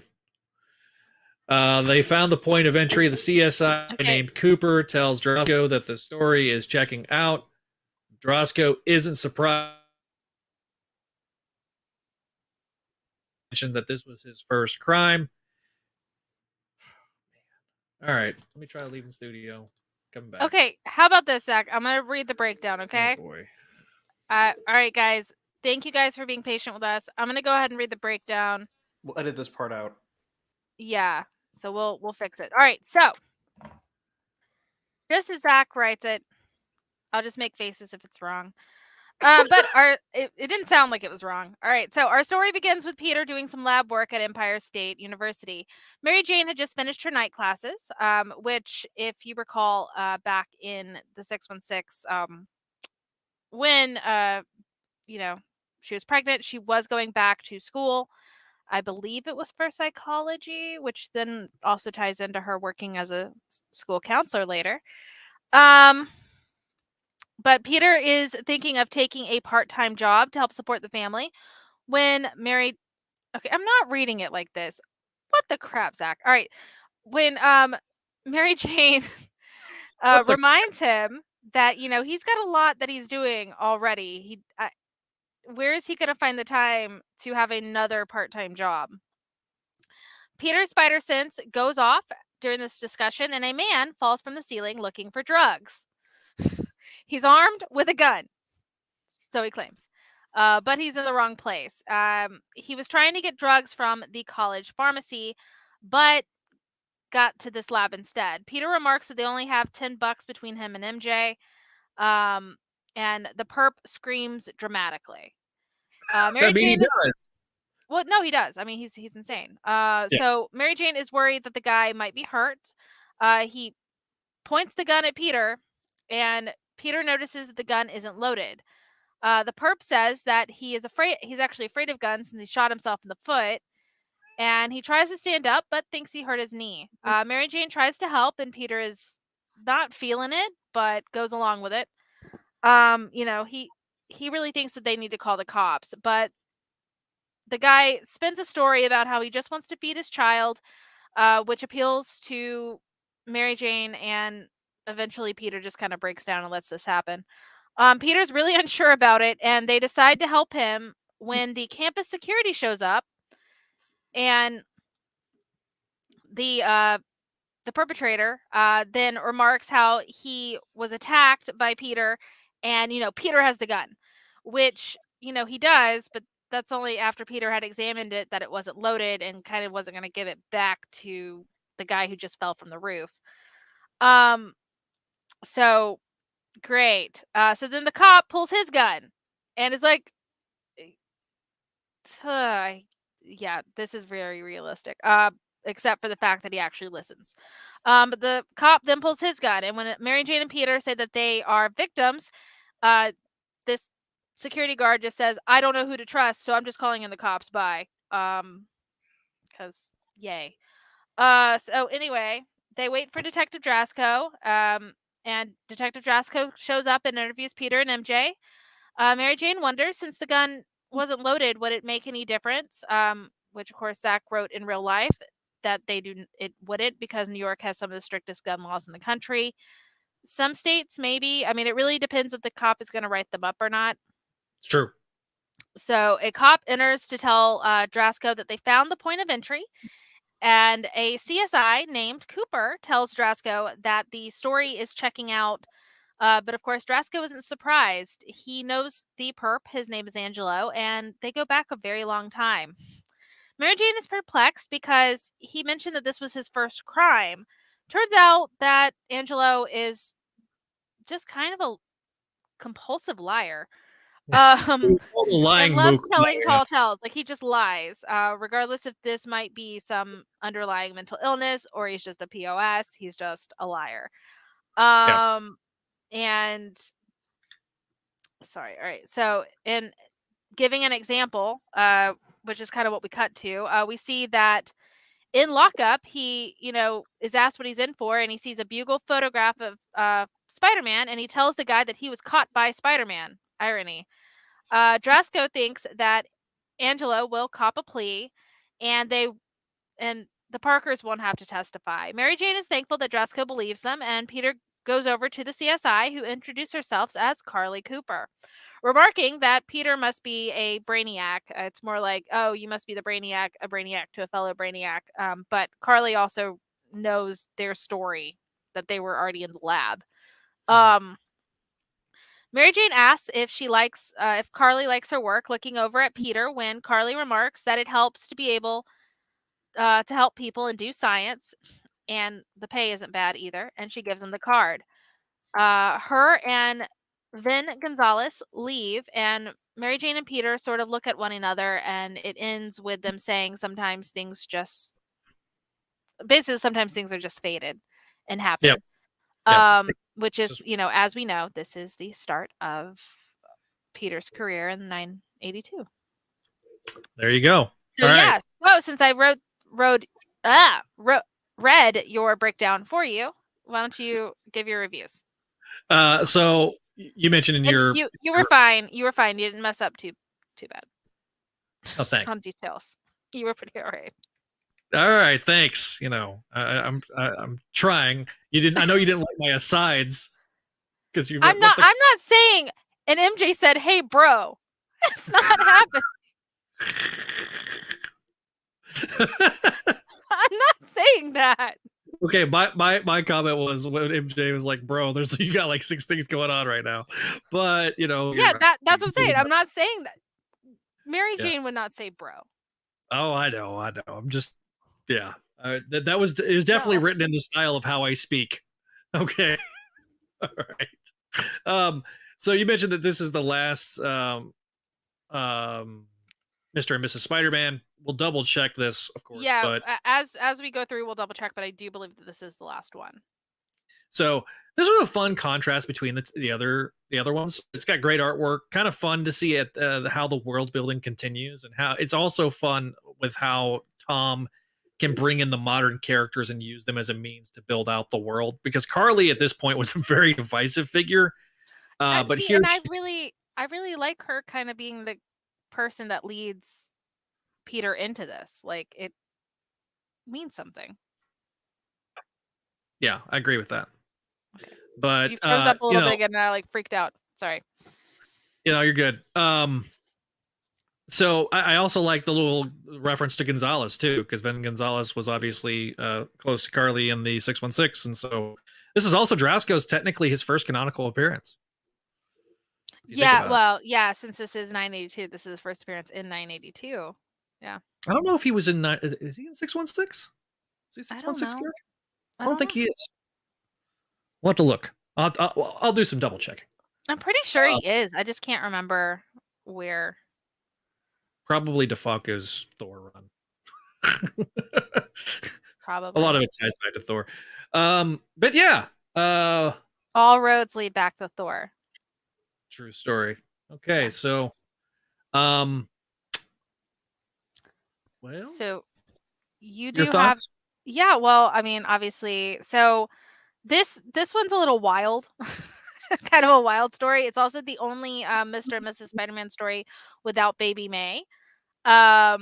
Which, like you said, like, we're gonna scan through and make sure this isn't the last one, but we're both pretty sure that it is. As I mentioned, we do get an MC2 Carly Cooper, who gives Peter the card to start his career path as a CSI.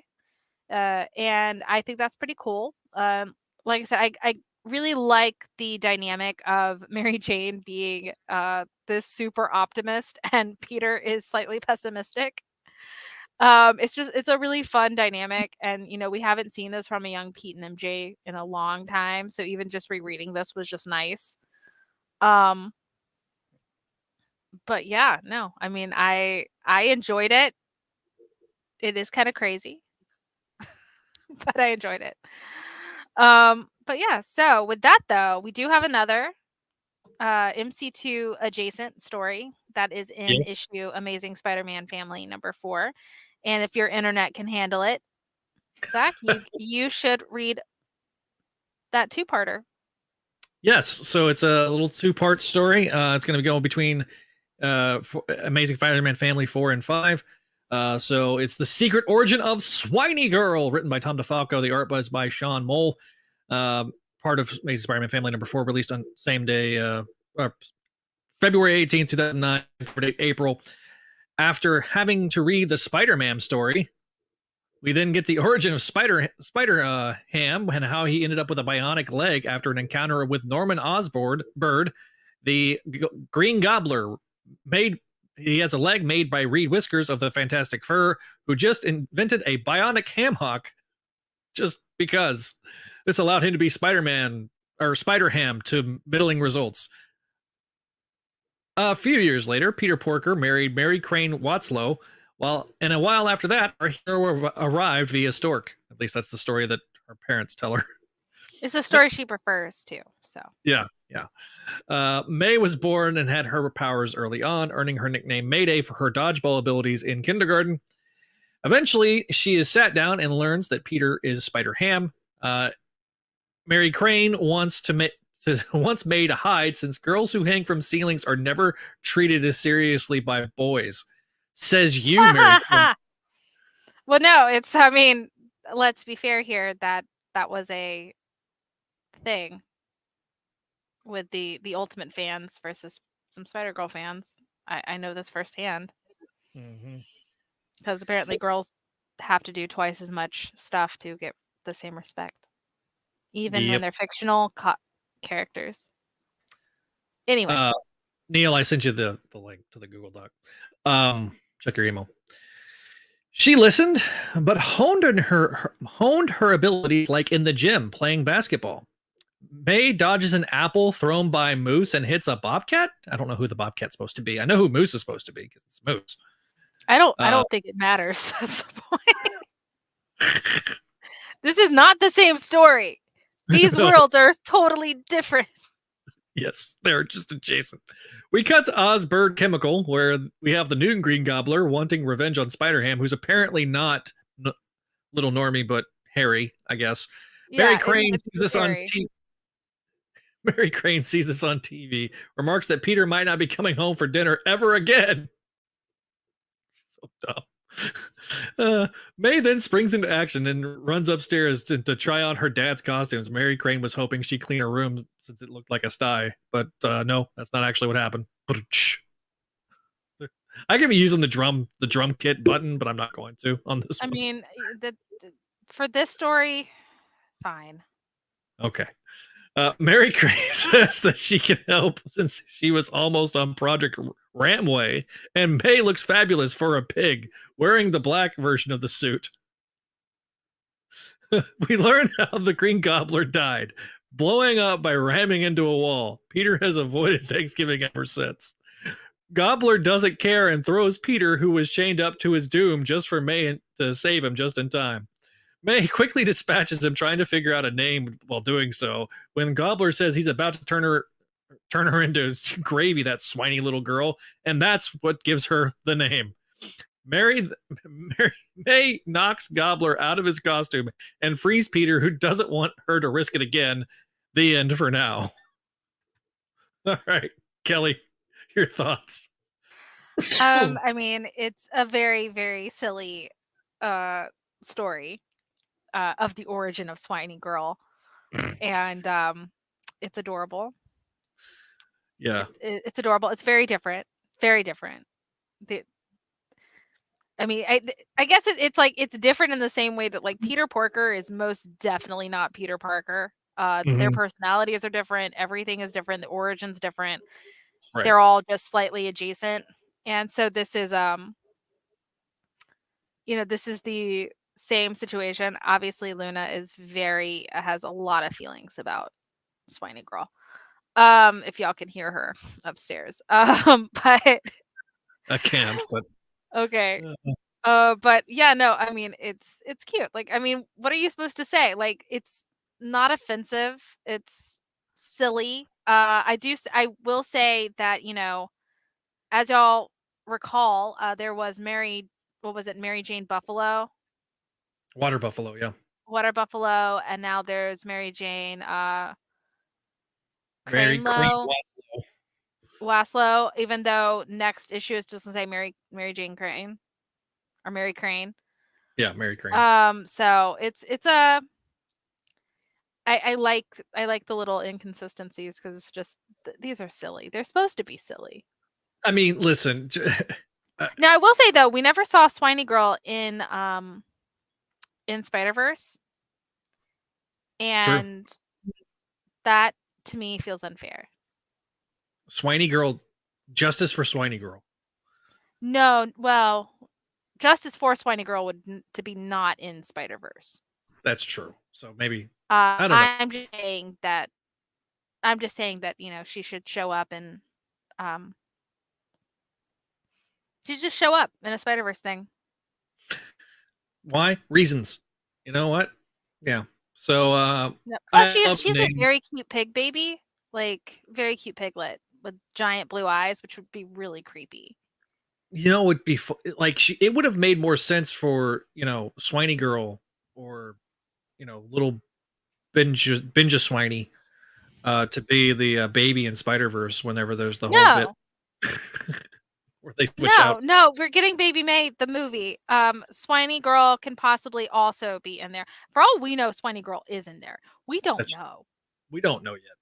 I did follow Lord and Miller on Twitter, so I didn't realize. Yeah. So to the comments, Zach's internet is barely being held together by a hairpin chewing gum. Imagine what would happen if he brought out the soundboard. The funny thing is Neil made the same joke in the private chat. No, yes. Zach, you've been incredibly restrained with the soundboard, and I'm proud of you. Listen. The rehab has been good. The soundboard rehab has been fantastic. Don't relapse. I don't want things to be thrown at me randomly from all the way from Atlanta, Georgia every time I use it. because like the glare that I get every time, it's like it just like I just have to use it very sparingly, you know. Yeah.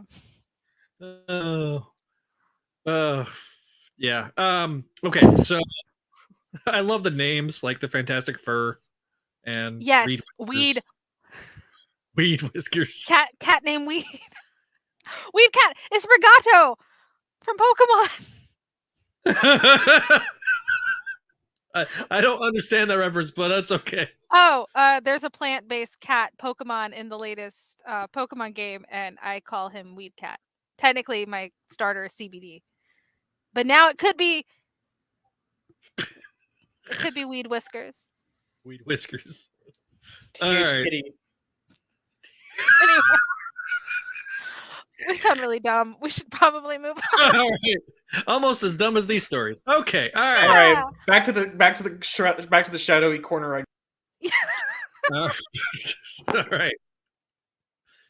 No More Hay is the next story, part of Amazing Spider-Man Family number 5, which we'll cover the big chunk of in the next episode. But released on April 29th, 2009, cover dated May? Question mark. I think it should have been June, but I'm not going to question it. All right, fine. All right. Towards the end of the run, I think they tried to do it monthly, which I think is kind of what puttered a lot out. It's weird. It was a weird time, like, because this is like literally where they were trying to finish things up before Disney took over too. Oh, that's right. Yeah. It was there a lot of things were like very. Yeah, there was like a night because like I remember like when I was with the company that did a publicly traded company that bought a private company. Yeah. There was like a 90-day window where it was like weird, and then whenever the merger, when we had two publicly traded companies merge, there's all sorts of stuff. So then yeah, you're probably right. Anyway, we got Haymonger attacking the Happy Hay truck. Monger is annoyed that May shows up to fight him, wanting to fight Spider-Ham. May in his eye, or Hay in his eyes, is as valuable as gold, diamonds, and the old Millie the Model comics. Reporters from the Daily Bugle see the fight and back at the paper speculate that Swiney-Girl is in league with the Haymonger because J. Jonah Jackal thinks that's the way it's supposed to be, even though Peter Porker, who is editor of the... Wait, no, it's J. Jeremiah. J. Jeremiah Jackal, excuse me. Peter Porker is the editor, and even though he's the editor, he's like, what did you do, May? This prompts Peter to go home and kind of talk with May, and decides that it's a job for Spider-Ham, and reluctantly sort of allows May to jump and tag along. And after the Ham Hawk 3000 is charged, they go to investigate. So does he wear like a fake leg, and then like why didn't he keep it? Come on, Peter. You should just keep it charged all the time. No. You don't investigate from the source. This is like close to 2010. Like there weren't smartphones. Like remember, like phones could last like a full week. That's true. Yeah. People back then weren't used to charging things every day. This is true. So they go to investigate from the source, the Happy Hay Hogue. May tries to flatter her father because she's trying to convince him to, be Swiney-Girl. The reporting duo shows up to interview the owner of the establishment of Happy Hogue. But Monger is there, and he decides he's going to fight May and Peter. He finally feels like he's hit the big time when he starts fighting Spider-Ham. Peter gets his foot hit by a hay blast powered charge, and May uses her webs to snag him. Monger then tries to conjure a haystorm, only for May to web up his gun and cause him to be defeated. May unmasks him, and we learn that he is the twin brother of the owner of the Happy Hogue. He doesn't views hay as a commodity, whereas his brother just views it as, or his brother views it as a commodity where he, really relishes in hay. Reasons, who knows? The reporter then that are there at the stage tell May that the photos prove that she is a good egg after all. May is happy to relay this to Peter, who groans, "Swiney-Girl lives." The end for now. Kelly, your brief review. I mean, again, it's a very, very, very cute. I do not know what's going on upstairs. But there's a very cute. It's a cute little story. I don't really have like a whole lot to say. It's just they're silly. Like, that's what they're meant for. You said in your notes, it's very kid friendly. Like they're very silly. Neil's review in their private chat says that he feels stoned, and that's fair. Like, I feel like this world, you are permanently stoned. You need to be on some serious stuff to get this story to just land flat. But in my brain, here's the thing: every time I think of Spider-Ham, I think of Brad giggling like a escaped mental patient. Every time somebody brings up the names, and so that makes me giggle. I'm surprised he didn't laugh when we reviewed what was that new? I think it was Steb Wells that did the newest volume in 2020. He didn't laugh. He didn't laugh. That was was disappointing. Yeah, that is disappointing. I wish I'd seen that. I'm disappointed now. Yeah, I remember that. But I mean, again, these are they're meant to be silly. They're dumb, and I mean that in a good way. Like they're dumb, and it's fine, and that's okay. If you're looking for the Watchmen level of like deep intellectual stimulating comics, you know what? I would read the Watchmen version of Spider-Ham. No, that sounds great.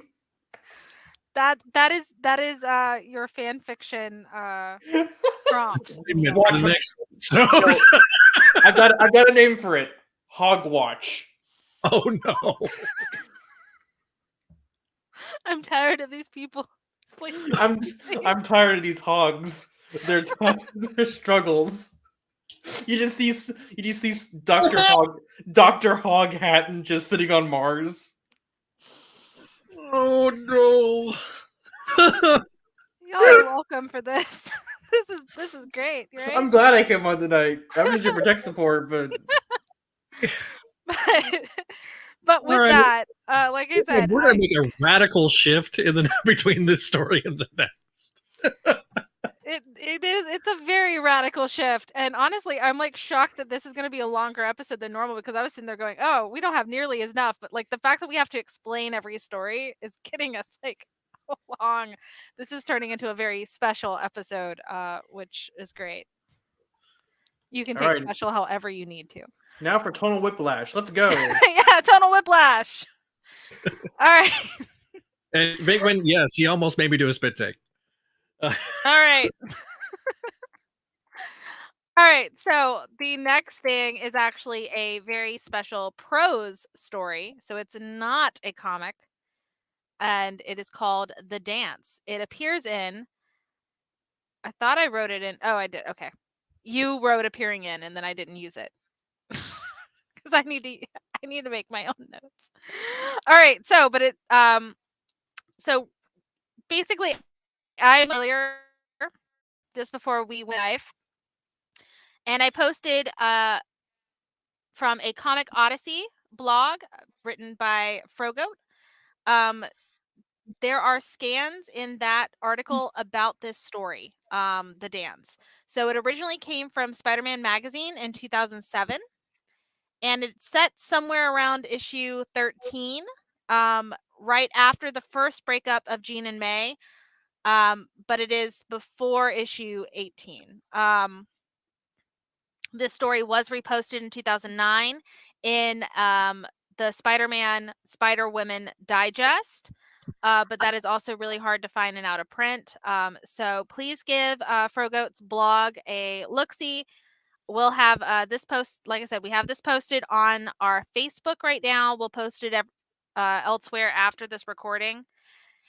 And that way you can read along, as Frogoat did scan the whole story, because that is the only way I was even able to read the story, because I don't have the magazine or the digest. They are long out of stock, and this is not digitally available. So thank you, Frogoat, for preserving this story that could have easily been lost to time. And that is how I'm defending the fact that I had to read this via scan. Oh, It is a prose story. There is it is written by Tom DeFalco, and there is art by Ron Lim, Scott Klobush, and Rob Rowe sprinkled into the pages. So we start with May in the middle of a fight, and then we kind of backtrack to the beginning. Neil, I see that you're in the document. All right. So Sorry. it's fine. I was like, holy crap, who's touching my notes? All right. So then it backs up to the beginning so we can kind of see how she got into this mess. So she woke up fairly early on Saturday to help Davida with decorating the school dance. All she had to do was pick it up and basically pick up the decorations and take them back to the school gym. But, she's already running late because she kind of woke up a little late. Then she's running even later because Benji decided she needed to accessorize her outfit with his breakfast. So once she got cleaned and changed, she figured why not suit up and swing over to the party store to save some time. Only that kind of, from her swinging around in her suit, caused her attention to zero in on none other than the Claw. You remember the Claw, right? The chauvinistic cat burglar from issue 73 of Spider-Girl. The one that's that's the issue that starts with Brenda screaming, all men are jerks. That one. Yep. All men are jerks. Agreed. Hey, And hey. I'm not a jerk. so I am. May goes as far to tell us that that the Claw looks like a young Keanu Reeves, but none of the manners. I don't know why we needed to know this, but now we know. She tries to apprehend him, but during the fight, the Claw manages to get a good hit on her and knock her out, and she wakes up to her phone ringing. It's Davida, and she's not happy because now she's very late. May promises she'll be there in 10 minutes, and she really gets to the gym in 16. But considering she had to put on her civvies, stand in a line at the party store, then carry everything 5 blocks to Midtown High, May did pretty okay in 16 minutes. Davida, however, is not excited to see her and rips open the decoration box only to find the colors are wrong. First, Davida says that May must have gotten the wrong order, but May didn't. Davida had ordered orange and white, the school colors, but what was in the box was silver and black. Turns out Simone changed the order behind Davida's back because Simone was in charge of ordering things, which should have been rule number 1. Don't let her order things without supervision. Davida is obviously very livid about this, and heck, even May wants to deck Simone for how she's acting. The student council agreed on orange and white. Simone's initiative was inappropriate, but Davida decides to see if she can get the decorations exchanged. Sadly, since orange isn't a big seller and white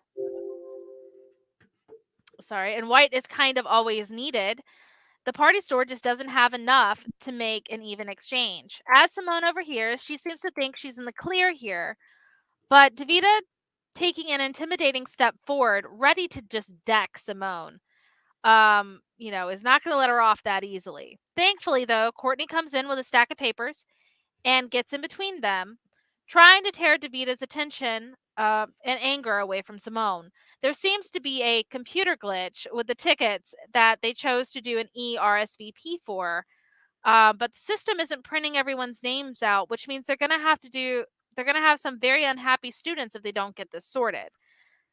So Davida turns to Davida first makes a vague gesture at the decorations and walks off to help deal with that issue. As Simone has to take it way too far and say stupid things about how it's better when everyone agrees with her, May quips back that it's not like Davida had much of a choice. And as Simone continues to be a difficult person, and that's how I'm going to call her instead of what I want to, she also tells them she isn't going to help with the school dance since she has a hair appointment. Before Simone could really get a rise out of May, Heather, Jimmy, and Wes all come up to May and ask her to work with them as a team, and kind of ushers May away from Simone. So May turns to grab some decorations and almost runs into Megan Brady. May, which how could you? Like, that is school queen Megan Brady, very famous person, very important IP. So May apologizes since she didn't even know Megan was on the decorating committee. Megan isn't, but she wanted to come by and help anyway. The committee has less time than normal for this dance prep because of a basketball game that was scheduled the night before. So the more that can help out, the merrier, and they all get to work. As May helps with the decorations, her mind wonders about her run-in with the claw. The more she mulls over it, he wasn't coming from a heist, which means there's still a chance to stop him from committing one. She has a responsibility to stop this guy. And not just because with great power, there must also come great responsibility, but also because she is her father's legacy. And to May, there's no way her dad would have let someone like the Claw get away with, with anything. She has to do something to stop him. Like, this should be easy. Wes calls out to May, stopping her thoughts in their tracks. He notices she looks a little dazed up on the ladder and wanted to make sure she was okay. May tells him that she was daydreaming and asks him how he got roped into helping anyway. Wes tells her that Courtney asked Heather to be on the dance committee, so Heather got Jimmy involved in the dance committee, and Jimmy didn't want to be the only guy there, so he drug Wes onto the dance committee. And the boys even agreed to help clean up. Something May also agreed to help DeVito with.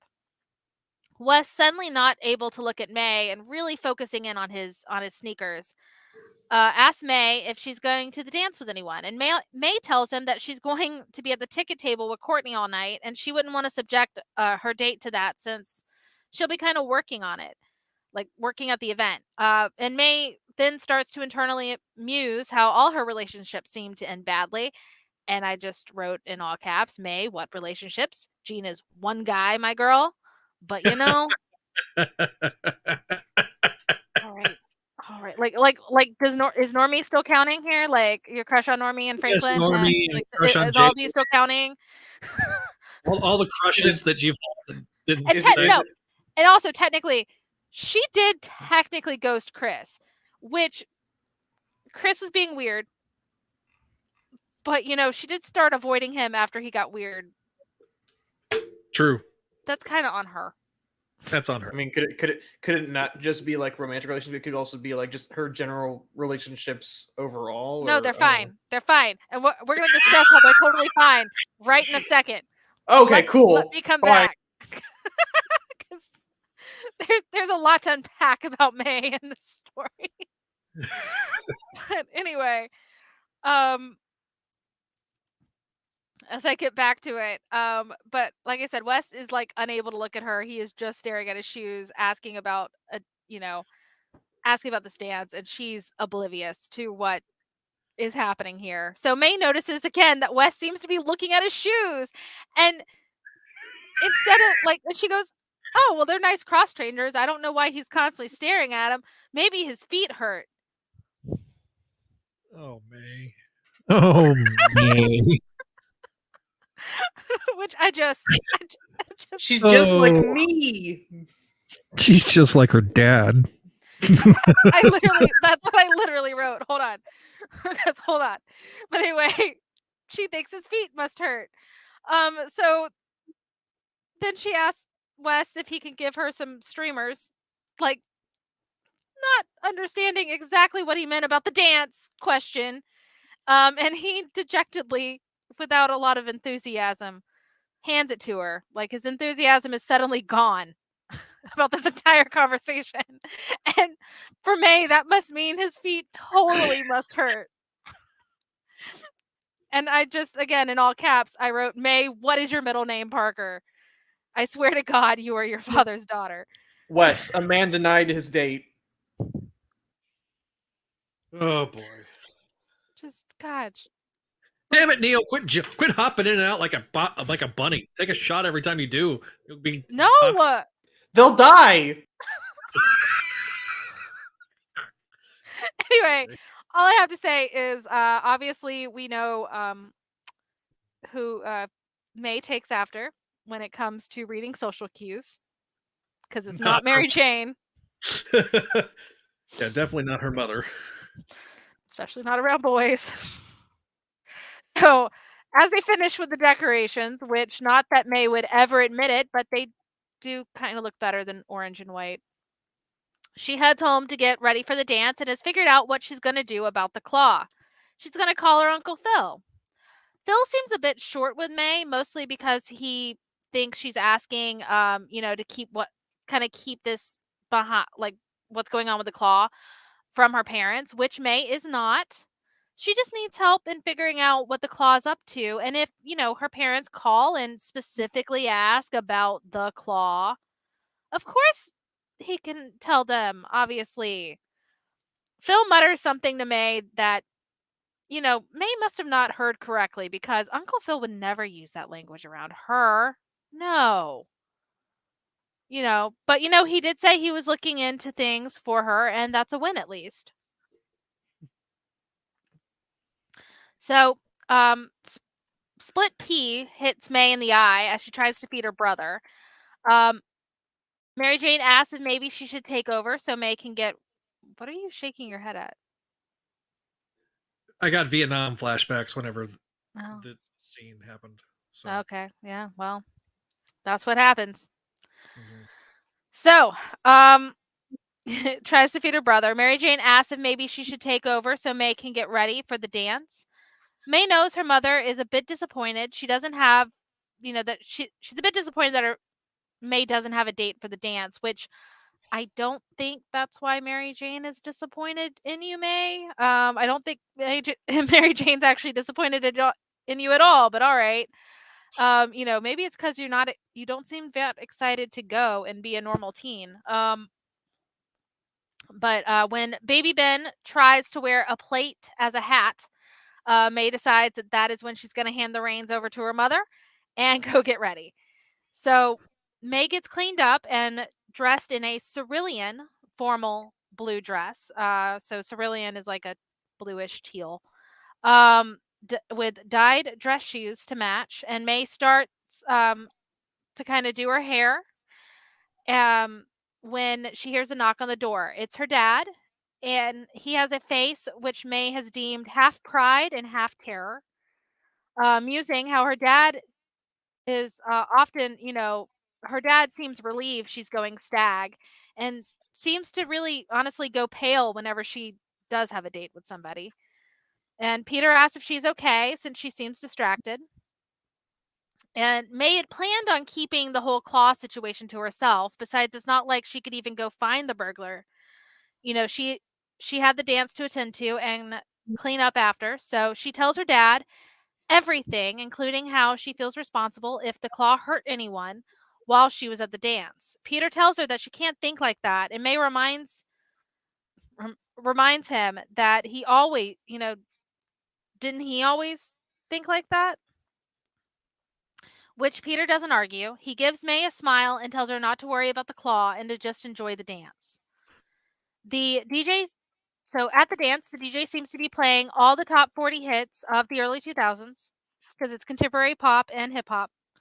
Not that May really cared. She was just sitting outside the dance with Courtney, helping her with a ticket list, something that went off pretty smoothly until Simone arrived. After Simone insults May's outfit, Courtney informs Simone that there's a problem. Her name isn't anywhere on the e-ticket list, but Courtney's sure she must be on the master that's in the computer room, and asks Simone to come with her to check. Simone obviously isn't happy about this, but agrees to go with Courtney to check, leaving May to finish the check-in all on her own. As she starts putting the check-in sheet back in alphabetical order, her cell phone rings. It's Uncle Phil, and he's found some info on what Claw was looking for. There's a huge diamond shipment.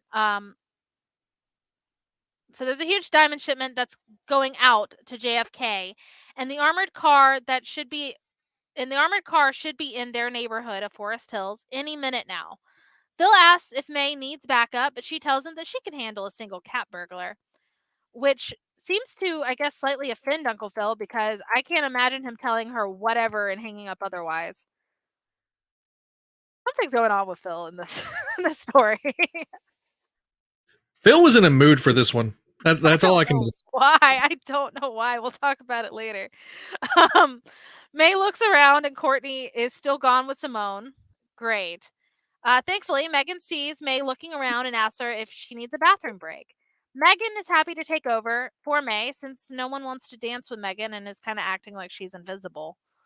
Megan. So May thanks her and takes off as fast as she can in her 2-inch stilettos. May sneaks into the girl. Huh? Which that's impressive because I tried walking in 2-inch stilettos once.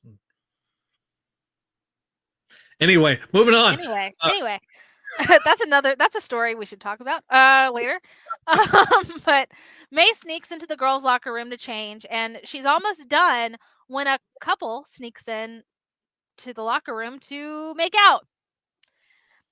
Turns out it's Jimmy and Heather. So good on them. May quickly makes her way to where Phil said the car would be, and sure enough, the Claw with a rocket launcher and like 6 gunmen causes an explosion and the truck to crash. May swings in as Spider-Girl and starts to take the gunman down, but Claw and one of the men have taken the truck drivers hostage with the rocket launcher and tells her that if she keeps fighting, they'll end the lives of these innocent men. May has no choice but to comply with the Claw's wishes, something that, since I keep bringing this full circle, something we actually saw Peter do in issue 2 of Mr. and Mrs. Spider-Man by raising his arms and kind of surrendering, or at least appearing to. Complied to the Claw's wishes and lay down while looking for an opening to take them out without hurting the drivers. As Spider-Girl goes to lower herself to the ground as asked, she sees that the rocket launcher is now aimed at her and not the delivery drivers. This is her chance. As she starts to spring back into action, she hears a familiar voice tell the Claw that he could put an eye out with that thing, followed by a familiar thwip. Standing on a nearby rooftop is the one, the only, her dad, Spider-Man. Spider-Man kind of causes everything to stop as he ricochets down from the rooftop, quipping as he goes, leaving the Claw kind of speechless. Spider-Man makes quick work of 2 more gunmen, leaving only one gunman with the rocket launcher and the Claw standing there. And as much as May loved watching her dad work, she feels like she needs to contribute. She takes out the last gunman and leaves the Claw, having to accept his defeat. They hogtie the Claw and his goons up for the police, and May and her dad have a little chat. Peter obviously called Phil and had to talk to Mary Jane, who agreed that May deserved the night off for the dance. May advised she thought her dad was retired, which Peter says he is, but he'll always make some exceptions when it comes to her. As the sirens grow louder, Peter asks his daughter if she has someplace to be. May can just tell that he's smiling underneath his mask. May returns to Midtown High, retrieves her backpack, and changes back into her dress. Thankfully, no more makeout sessions are happening in the locker room, so she had it to herself. And as May gets back to the dance, the ticket table has long been dismantled, and it's too late. The dance is pretty much over. May doesn't see Courtney anywhere, but sees that Davida is basically Davida and the rest of the cleanup crew are dancing in the middle of the dance floor hard and fast, just having fun. And May sees Wes out on the dance floor, shaking it. That is a quote, shaking it with Megan. Aw, Wes, he sees her. He danced with her. May notices Megan's smile and how she basically she's like completely lit up. Something by this, like something just stirs in May. Though May kind of tells herself that it's the strained peas because she's happy for Megan, really. As the DJ puts on a slow song for the last dance of the night, May sees Wes whisper in Megan's ear. Megan's eyes seem to sparkle, and she waves to May, and then heads off into the unknown, as May called it. I'm just going to say she left. She's not invisible except when she is, because she's totally a mutant. Um, and and Megan heads off to the dance floor, and Wes heads in May's direction. Wes asked May if she'd like to dance, and May says that would be her pleasure. As they head to the dance floor, May can hear some of the commotion behind her as Simone is shouting at Courtney as they come back into the dance floor. Courtney meekly defends herself, saying it's not her fault that they got locked into the computer room this whole time. Though Simone isn't buying it. She's so angry that she missed the dance. After everything she did just to make sure her dress would stand out and she could get all of these pictures for it. But now that people have seen her in this dress, she can't even wear it again. Everything's totally ruined for Simone. All right. So yeah, little violin for Simone. Well, it's tiniest. The tiniest violin. Davida tries to run interference here, but it's Davida, and she doesn't really have a lot of sympathy. Maybe Simone can buy a new dress that matches orange and white next time. As Simone storms out, Davida questions Courtney about being locked in the computer room, and Courtney smiles mischievously about it and can only say a simple, whoops. May stops listening in as she and Wes have a dance to finish. The end. All right. People have questions about my stiletto wearing. I tried them out once. Okay. I mean, that's fine. Why? Because they're fun. They're cool. Okay. It was a debate about women wearing stilettos, and men generally don't, and they hurt. And I was told to walk a minute in their shoes, and so therefore I did. Good. You know what? I've been married twice, bro. These are the type of conversations you have with your wife. I'm not married. I know you're not married, but like when you have a wife. Wait, Neil, where are your mom's shoes? Hey, Mom, can I borrow your stiletto? Sorry, that's not going to work. Anyway, Zach, what are your thoughts? This is a really cute short story. Does a really good job of utilizing the universe. Courtney is the MVP. Let's be honest. Courtney, the evil mastermind. She's because that was the thing. Like, there's a line in it that May kind of says, "Oh, that'll get worked out. That seems like a very quick fix. That doesn't seem like a big deal at all." And it's not.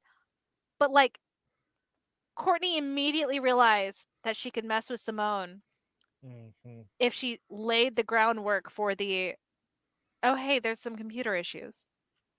And it's like, oh my God. While Davida and May want to just deck the girl, Courtney is thinking long game. You do not want to be on Courtney's bad side. No, let's just be real. Like, Courtney's the type that will plot her revenge, and whenever the opportunity presents itself, she goes for the jugular. I feel like if Aunt May was still alive, Courtney would be her favorite. Oh, 100%. Yeah. Is it reincarnation? Yeah. No, we've already seen May as a spirit guide. She's not. Yeah, we have. Yeah, but who knows? It's Marvel. Anything can happen. Doctor Strange Anything is right can happen. there. But yeah, no, I love this story. So yeah, no. More thoughts. Yeah. Sorry, I keep interrupting you because I'm like, oh my God. Yeah, you're fine. You're fine. The fact is that the story is just really good. I hate that it's so hard to find because it does just do like the claw. The claw. Did we need this? I mean, it is in May's writing. This is like, it's such a very different thing. Yeah. Because like I can see this as a comic, and this would make a really, really good comic. And there were things in the prose where I was just like, wow, she really is like 15, 16. Like, which is fine, like it's good, but it was like, what? And then like, like the thing with Phil being short, it's like that feels off. Yes, so it does. There's little things that aren't like, they don't feel quite right in a prose, but I could totally see this playing out as a comic book. Like it's almost written maybe that way. Right. So I don't know. I really enjoy it. It's a lot of fun. Apparently the Claw is a young Keanu Reeves. Yeah, but without the charm, or without the Oh, politeness. I'm the one that wrote that. Oh, okay.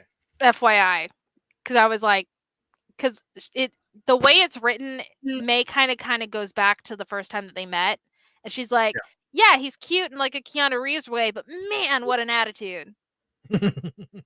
And like then harps on it, like, and had the audacity to just go flirt with girls instead of focusing on, you know, our fight, like WTF. And I was like, we don't need to hash that out. Like, it's from issue 73. We saw it.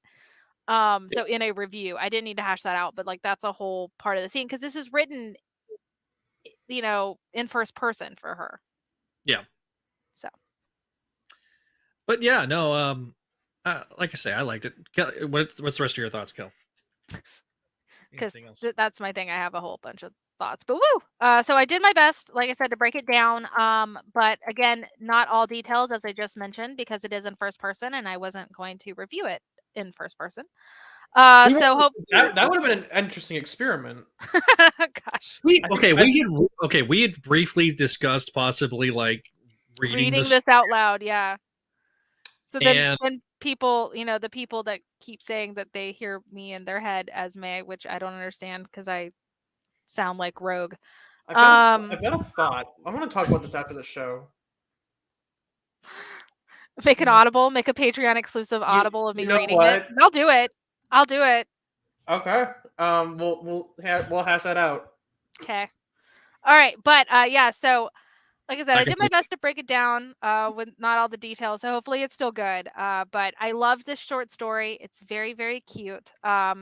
It is the Claw's second and last appearance. I think my favorite part really is just like, I think my favorite part is May confides in Peter. Like, she doesn't mean to confide in him, but she's like, honestly, I don't, you know, like, I might as well, because it's not like I'm going to be able to really leave. Like, I might not be able to leave and go save the day.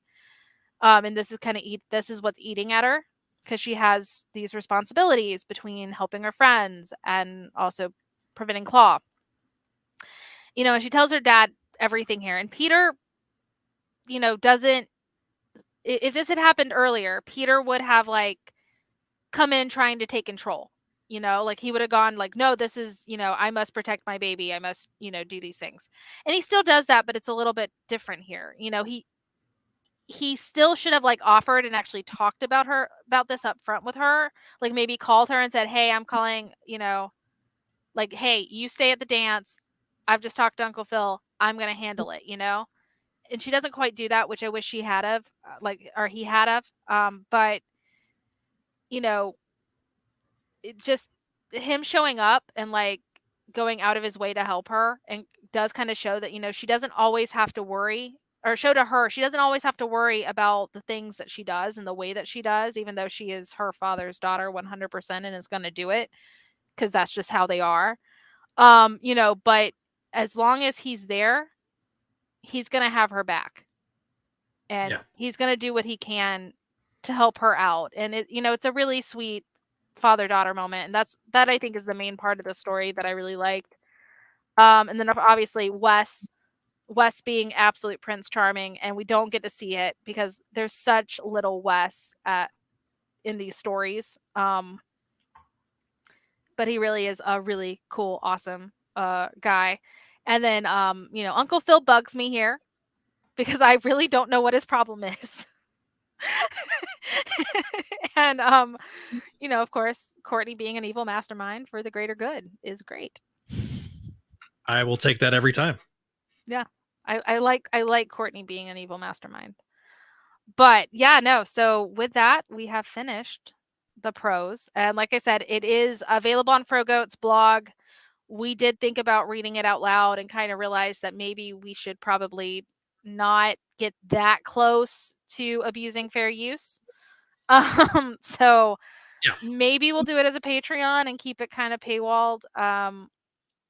So, you know, we'll figure that out. If that's something you guys really want, if you want me to read it, I will read it, and I will try to not have super Southern accent when I do.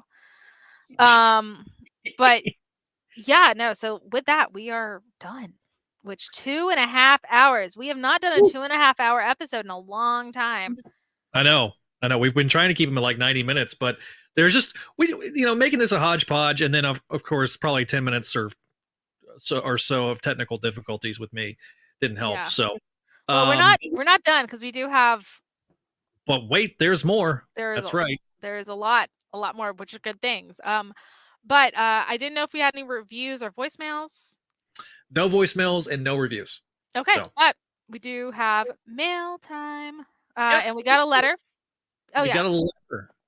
Yep. So yeah, because you're putting up the email, but yeah, we got a letter from Marcy. So shout out to Marcy, and we're gonna go ahead and read her letter. I'm gonna let Zach read the letter, okay. And then I'm gonna read the extra stuff. So it says, "Hi, I just wanted to say a few things to you and share a quick one-shot fanfic based off of Amazing Spider-Girl 31 that's dumb. Hi, my name is Marcy, and me and my cousin have been really enjoying the streams you've been doing, even if it means we have to watch the recordings rather than the live broadcast due to time zones." I think she was on earlier, but she's was.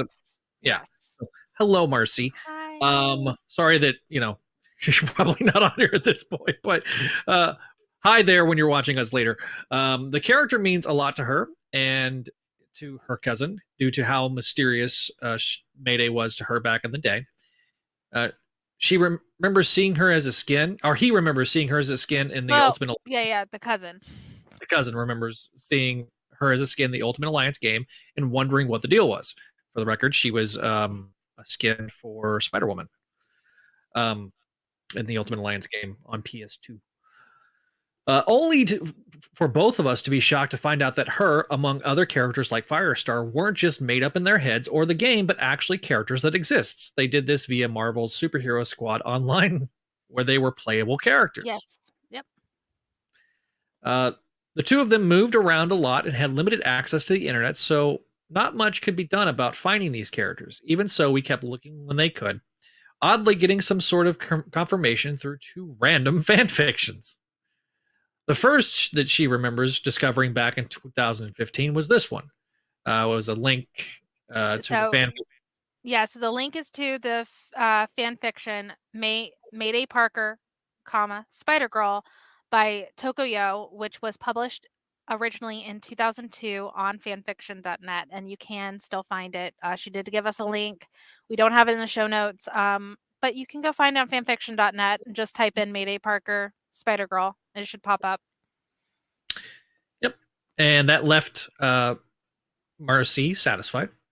Even though she knew that it wasn't official, it was amazing to finally get a chance to read about the character, even if the organic web parts were dumb. Never did finish it. She was just so fascinated by May putting on the mask and being a hero like her dad, a character that she loved and her cousin looked up to as a bullied kid. In a way, it was comforting knowing that even a screw-up like Spidey could have a kid and still find happiness. Spider-Man the Animated Series was their favorite to watch via reruns on Disney XD. So imagine their surprise when they found another fanfic, this time one that claimed to be based on the actual comics for once, Dissonance. And then Dissonance is a fanfiction also off fanfiction.net by H.T.B. Thomas, originally published in 2006. Oh boy, did they love this one. Just seeing May interact with a version of her younger father really puts into perspective for us what we were missing.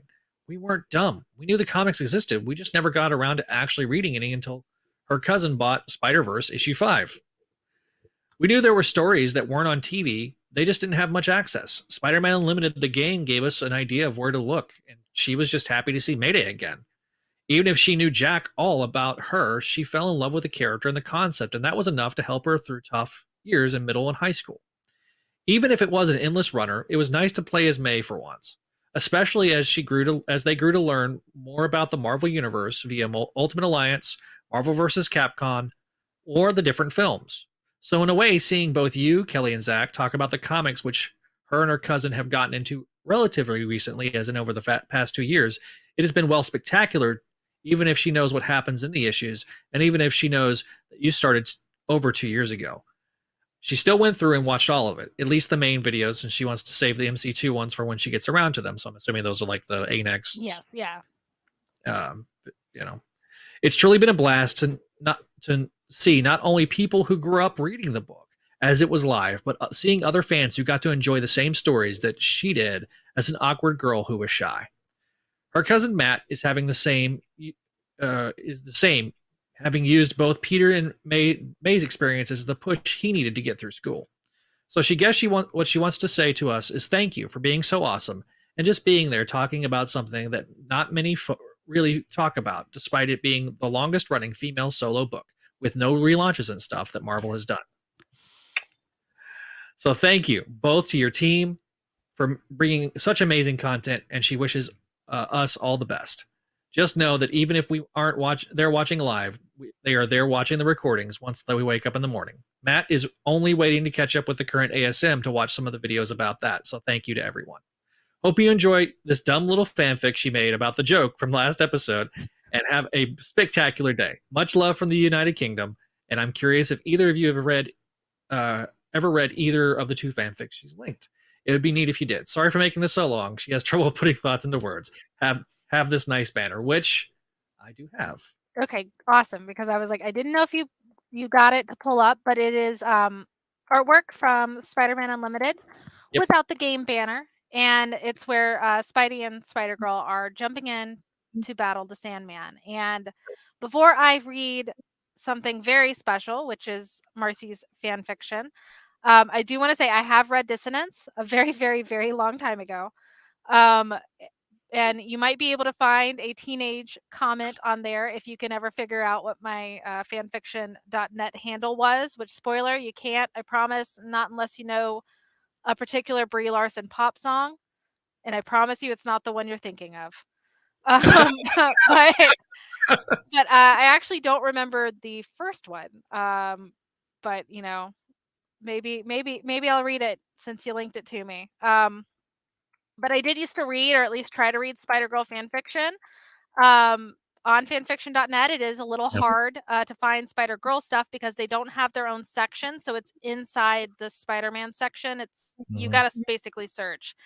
And things can get missed a lot. But if you ever need an author recommendation, I will always stan Feline Phoenix, who has also written into us before.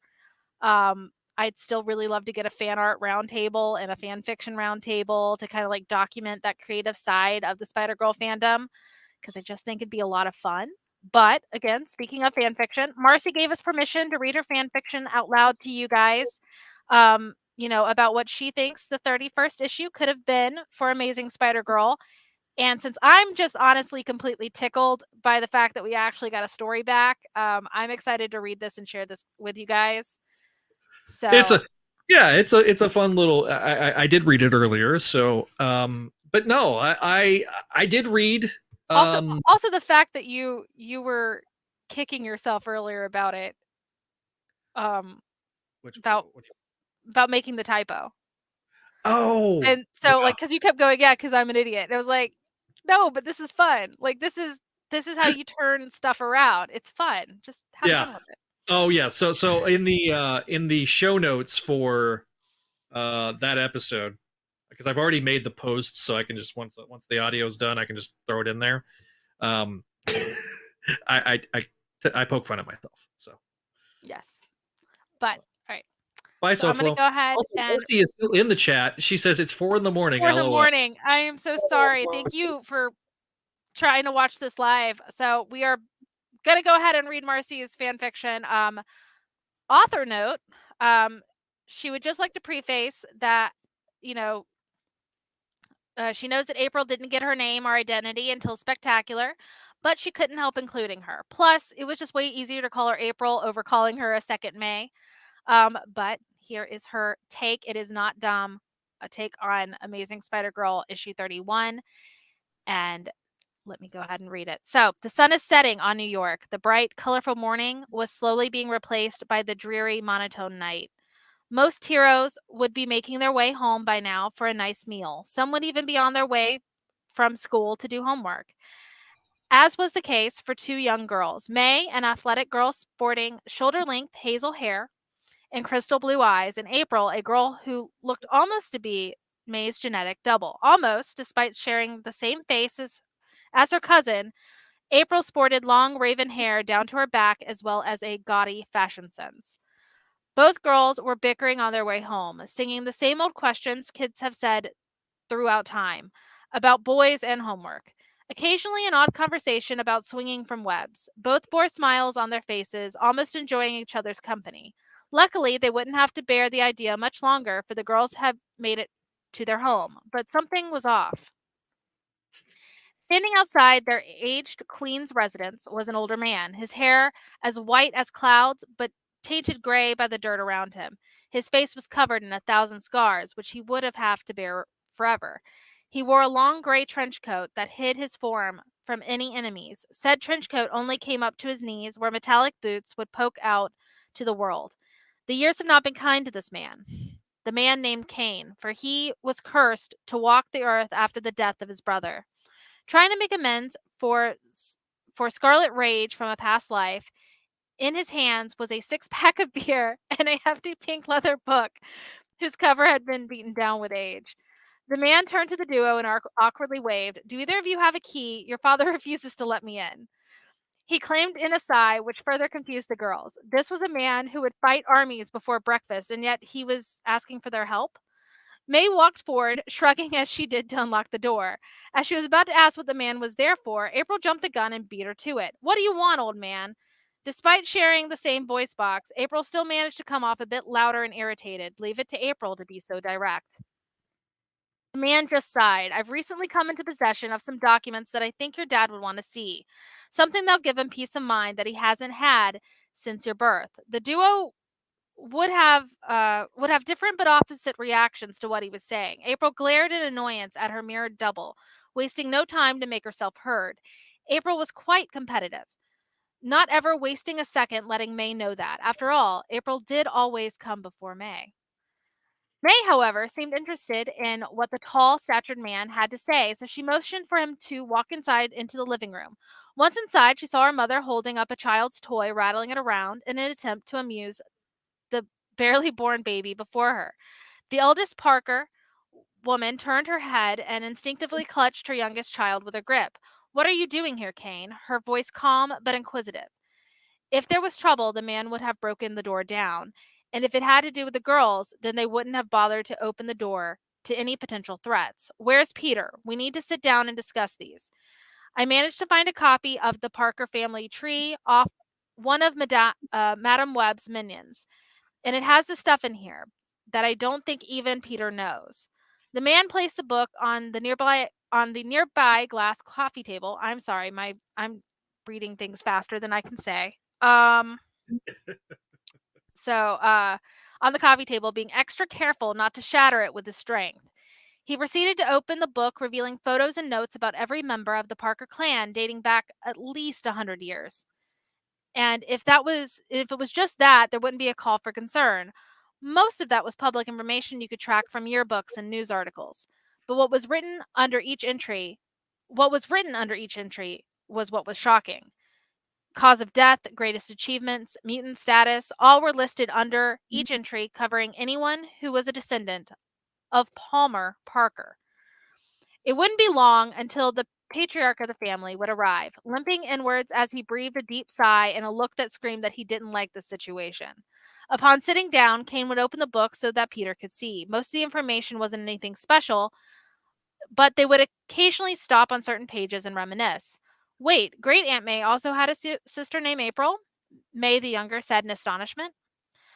"And her parents named the other sister Jan, as in January? That's dumb," April groaned, failing to see the irony in the matter. The irony that Peter just chuckled at. The Riley side of the family was always an odd breed. He knew that the family had its roots across the city, such as Jan Riley marrying into the Van Dyne family long before he had to stay at Aunt May's home himself. "You don't just come in here to show us a scrapbook, Cain. Tell us why you're really here." Peter looked at his counterpart with eyes of caution. He was preparing for anything Cain would throw at him. For Cain's part, after opening a beer and downing it, he simply turned to the next page.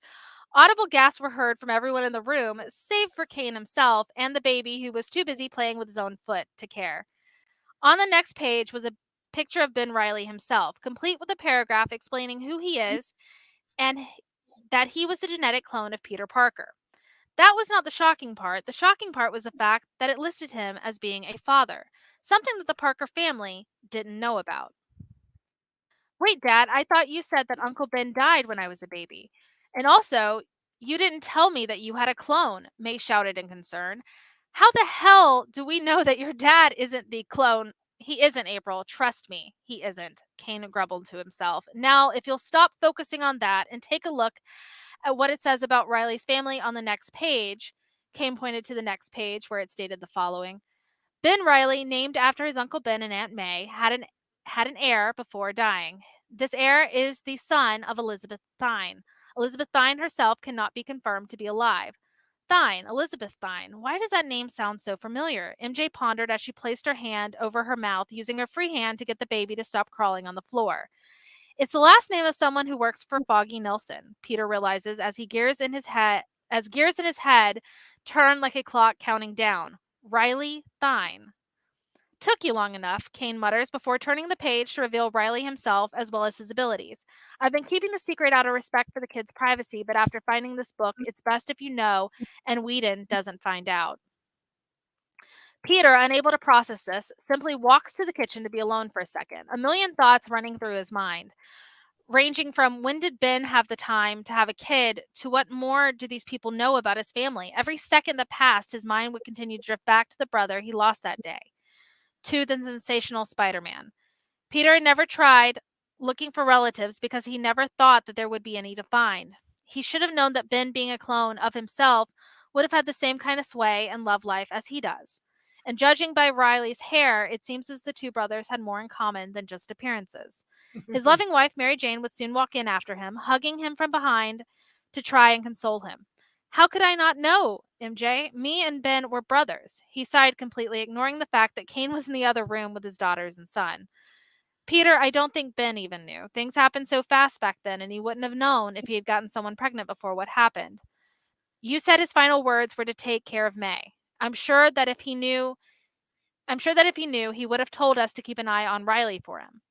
Mary Jane started to rub circles on his back. From the sounds of things, Kane didn't know about it until Riley started to deteriorate due to his clone DNA. He didn't want the kid to live a life that wasn't his own. Still, how could he have had a son without me knowing it? Peter sighed in defeat. Surely someone somewhere would have known about it, right? Peter, I don't think Cassandra Webb was playing babysitter. The point is, we didn't know about him, but now we do. We can give him the family he never had, tell him that his father and the type of man that Ben Reilly was. MJ rushed over to Peter and hugged him. Thinking back, the resemblance does look uncanny. The two would walk back into the room to find Kane having drunk 4 cans of beer during this time that they were gone and explaining something random. April had used her symbiotic powers to create a small little playpen so that Benji didn't touch the alcohol, while May herself was just staring at a photo of Ben Reilly. Peter cleared his throat and looked at the trio. Kane, I think you should tell them. He walked over to the remaining beers and placed them on a nearby shelf out of reach for the baby, wondering why no one else thought to do that. Tell them what, Pete? Kane looked on in confusion. His eyes tired and his face littered with wrinkles and scars from years of cellular degeneration. About who you really are. Pete, if the twins have figured out that I'm the bad clone of the batch, then you really shouldn't be giving them access to sharp knives.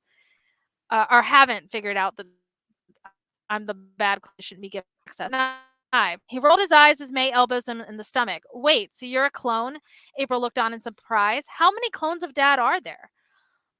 Living clones, just me. In total, maybe 100. I don't know. I lost track after the 4th one. Kane just shrugged. This is starting to sound like a bad comic book, April groaned as May just looked at her in confusion. What you looking at, clone? Kane just chose to ignore them both as he flicked through the pages, finally getting to the kids themselves. Oh, look, the pages themselves had concerning details about May's life and April's capture, going into detail about their powers. This is concerning to say the least, but they shouldn't be a problem from now on. Kane, what did you do? Mary Jane asked, with concern creeping into her voice. Hey, wait, if Riley had the same deterioration as you, why doesn't he look like you? Kane stayed quiet, as if he'd rather take the secret to his grave. Kane, Peter waved in front of him. He was mad, but he also wanted to hear this. Uncle Kane? April looked on, trying to read the man's face. I made a deal with, I'm going to mess this up. Zarathos. Zarathos. Yeah. To keep the boy from dying. I did what I had to do. Peter stood up and socked Kane straight in the jaw. Zarathos, you exposed him to the spirit of vengeance? Do you have any idea how dangerous that thing is? He just shouted. May and April would both rush to retain their father from doing anything he may regret, as Kane simply got up and wiped the small trail of blood away from his mouth. Okay, I deserve that. Either way, I'm the reason the kid even has a life to begin with. Besides, it's not just Zarathos in there. The ghost of Matt Murdock is as well. Saying it out loud is always awkward. Anyway, Right. Peter's shoulders went limp as any will to fight just left his body. He had experienced many things in his life, from being punched by a Hulk to fighting in a war no one would ever know about. But hearing this that his longtime friend and ally was inside his nephew's soul was the straw that broke the webhead's back. His mind tried to process that statement any number of ways, but it all came back to the same conclusion. Dark Devil. He's Dark Devil, isn't he, Kane? Nearly 20 minutes later, May was on top of a roof in full Spider-Girl gear, along with her sister April, sporting a mirrored Spider-Girl outfit coated in blue, waiting for a mysterious figure to finally appear before them. It took less than 2 minutes for a puff of smoke and fire to shoot out from the center of a building, erupting like a volcano in need of letting off steam. At the center of the twirling tails of flames and fumes was a man. On top of his head stood a pair of horns. His suit consisted of red and blacks to drive home the feeling of edginess. As the flames dissipate, his face became clear, a vampiric pale visage hidden under a red mask. His voice sounded booming, like an explosive had been going off within his throat for years, unable to be silenced. Well, well, well, if it isn't Spider-Girl Red and Spider-Girl Blue. Why did you call me here? Always quick to the point, with the side specter looked on with a wicked grin. We need to talk, Riley, May whispered softly, praying that the man in front of her would be able to hear her without her having to spill the secret worldwide. For the first time that night, Riley Thine, aka Dark Devil, had looked bewildered, an expression that May had not ever seen, if she was being honest, and given who was residing within the man's body, she probably shouldn't have been surprised. Kane, the main man questioned, to which the girl sprang forward with the agility of a spider and hugged him. Yeah, cuz, yeah. She continued to hug the man, who begrudgingly returned it. April, in the meantime, was trying not to vomit from the absurdly cheesy conclusion to this tale. We got a lot to talk about, Tobey Maguire, she heaved between gagged breaths. April was curious about him, thinking that he may be able to tell who the real May was, and finally lay to rest about the faker that had stolen her life. That we do, he admitted in defeat. He would have to get Kane back for this someday. But for now, a warm meal and a chance to bond with family didn't sound like the worst idea in the world. It beats teleporting into the Avengers mansion and stealing J2's lunch for the 7th time that year. The end. The end. It's a cute story. It is a very cute story. Yeah, that was very cute. You are allowed. But yeah, no. So yeah, see sometimes when we trip up and make mistakes and feel silly, fun things can happen. Exactly. So that is the unofficial 31st issue of Amazing Spider-Girl. Yeah. Inspired by my mess up. So congrats. So thank you, Marcy. That was great. I love it. Neil just said, he relapsed. But you didn't, your feed didn't die. So yay. So awesome. Yep. So with that, we do have I think it's just next issues. But if you guys want to send us more fan fiction, totally do so. You got a story to beat with Marcy. Yeah, true story. That's pretty good. That is like feline phoenix level good. I like it. So that's awesome. Yay. So yes. So next episode, we're going to go over Spectacular Spider-Girl 1 through 4. So we'll get more April, more May, and a Gwen Riley. Yeah, a Gwen Riley. So stay tuned for the last, as we start on the last chapter of Spider-Girl so far in Spectacular Spider-Girl. That's right. And that will wrap up this episode of Make My Mayday. Got to thank our Patreon subscribers once again. Bringing up the Patreon. We got, scrolling all the way back up. These notes were 17 pages long, folks.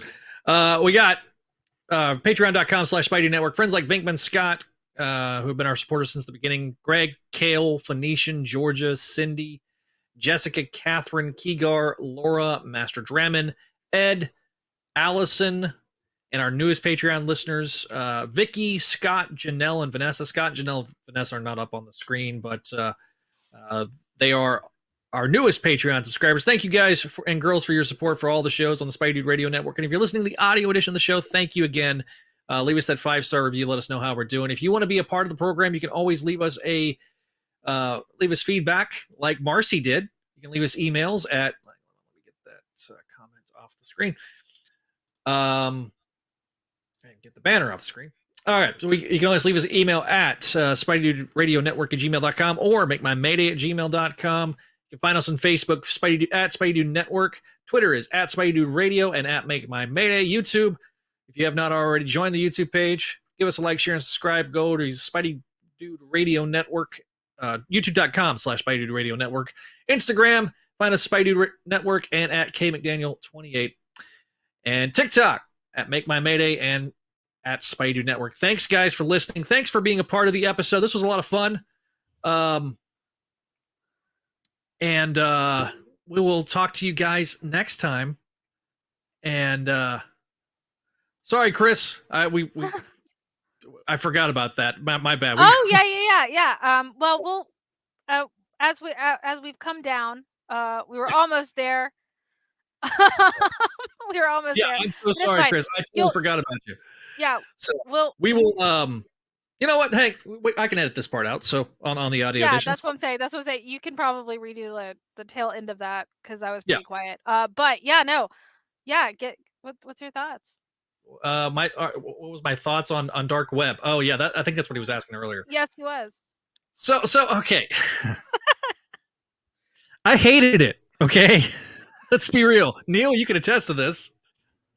He said more F-bombs than I did on that show. Dude, I did that. Those episodes, man, were very blue. I really disliked it.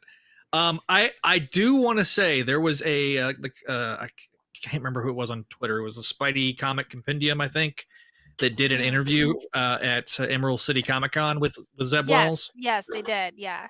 And they posted clips on Twitter. The clip where he talks about Ben gives me a little bit of hope. So I am not complete. And look, I did pre-order the Chasm figure. Why? Because it's Ben Riley and a Ben Riley Ray characters. So are you gonna get Devilman King Chasm when it comes out as a build figure? Yeah, you're gonna get King Chasm. We thought King Chasm might be a build-a-figure, but these are not build-a-figures, as was revealed this week when they did the pre-orders. They are retro-carded, so there's no build-a-figure. So are you going to dunk your Chasm in Baja Blast? I mean, I might have to. Is this the baptism? Yeah, I mean, look, there's only 2 options to baptize Chasm, and I feel like Baja Blast is just a little bit more family friendly. Zach, yeah. See, so y'all miss it when y'all aren't on Crossface. When you're on Crawlspace Oh satellites. no! Anyway, I got Brad to say a very dirty word multiple times. Oh, dude, I said it on air on Spidey. So. No, I'm Zach, telling you because you don't know the word. Oh yeah, no, it's he doesn't. Not the word you're thinking of. No, Zach. he knows the word. He knows the word. Oh, he knows the word. I've discussed this with him. I said it on air, Neil. Remember? No, he doesn't, because he's checked All out. I remember is you like going, "She got away with it." Oh, dude, I was so freaking mad. Like that was the thing that really listen. I didn't go into underboob as much as JR did, but again, you can go back and listen to those episodes. I will at least. This is my thing. She's been wearing that costume for like 30 years. Like, get over it. Listen, the power of Booba is her greatest power. Aside from owning hell. Bye, says Neil. she's Goodbye. upset that they wasted the name on such a simple event. I agree. They did. Dark web could have been cool. No. But by the way, if you want to hear some of our discourse as it's going on, you can always go to Discord. Yeah. Discord page. The link or is Twitter. in the description. Yeah, or Twitter. Yeah, because if you want to follow me on Twitter, I'm doing a read through of Amazing Spider-Man. Even though I was nerd shamed by Paul about not reading Untold Tales of Spider-Man and Amazing Fantasy 15 first, so and 16 and 17. So just because you were doing a Kurt Busiek-centric episode of the binge, not bitter. Just kidding. I love Paul, but anyway. What? Okay. What? Dude, he gave me crap because I didn't start at Amazing Fantasy 15. I was started from Amazing Spider-Man #1. Yeah. I was like, and? Okay. Like, why was I don't get it why Paul was upset. It's your life. It's not like he doesn't control your life. He was being cheeky. He was just being cheeky. Sure. But yeah, so I am doing a read through. I'm on issue 15. I don't know if I posted updates. But yeah, I probably start posting the updates. I mean, that would be a fun thing to like discuss. Yeah, it's been fun. Know, whatever the heck's currently going on, I'm pushy. So no, like I say, but I didn't enjoy Dark Web. Chris, I really encourage you to go watch the 3-part Chasm Dude Experience extravaganza, which was actually Neil's last the last part of Dark Web was Neil's part of me really wishes I'd been on either y'all's or Crawl Space's 19 and 20 review, but also part of me is very glad I wasn't. You know, that review, we had Kelly on with Kelly with wine, which was even apologies for that. Don't apologize. That was a very last minute situation. So you can see my party comments and my actual thought out comments on both streams of here in Crawl Space.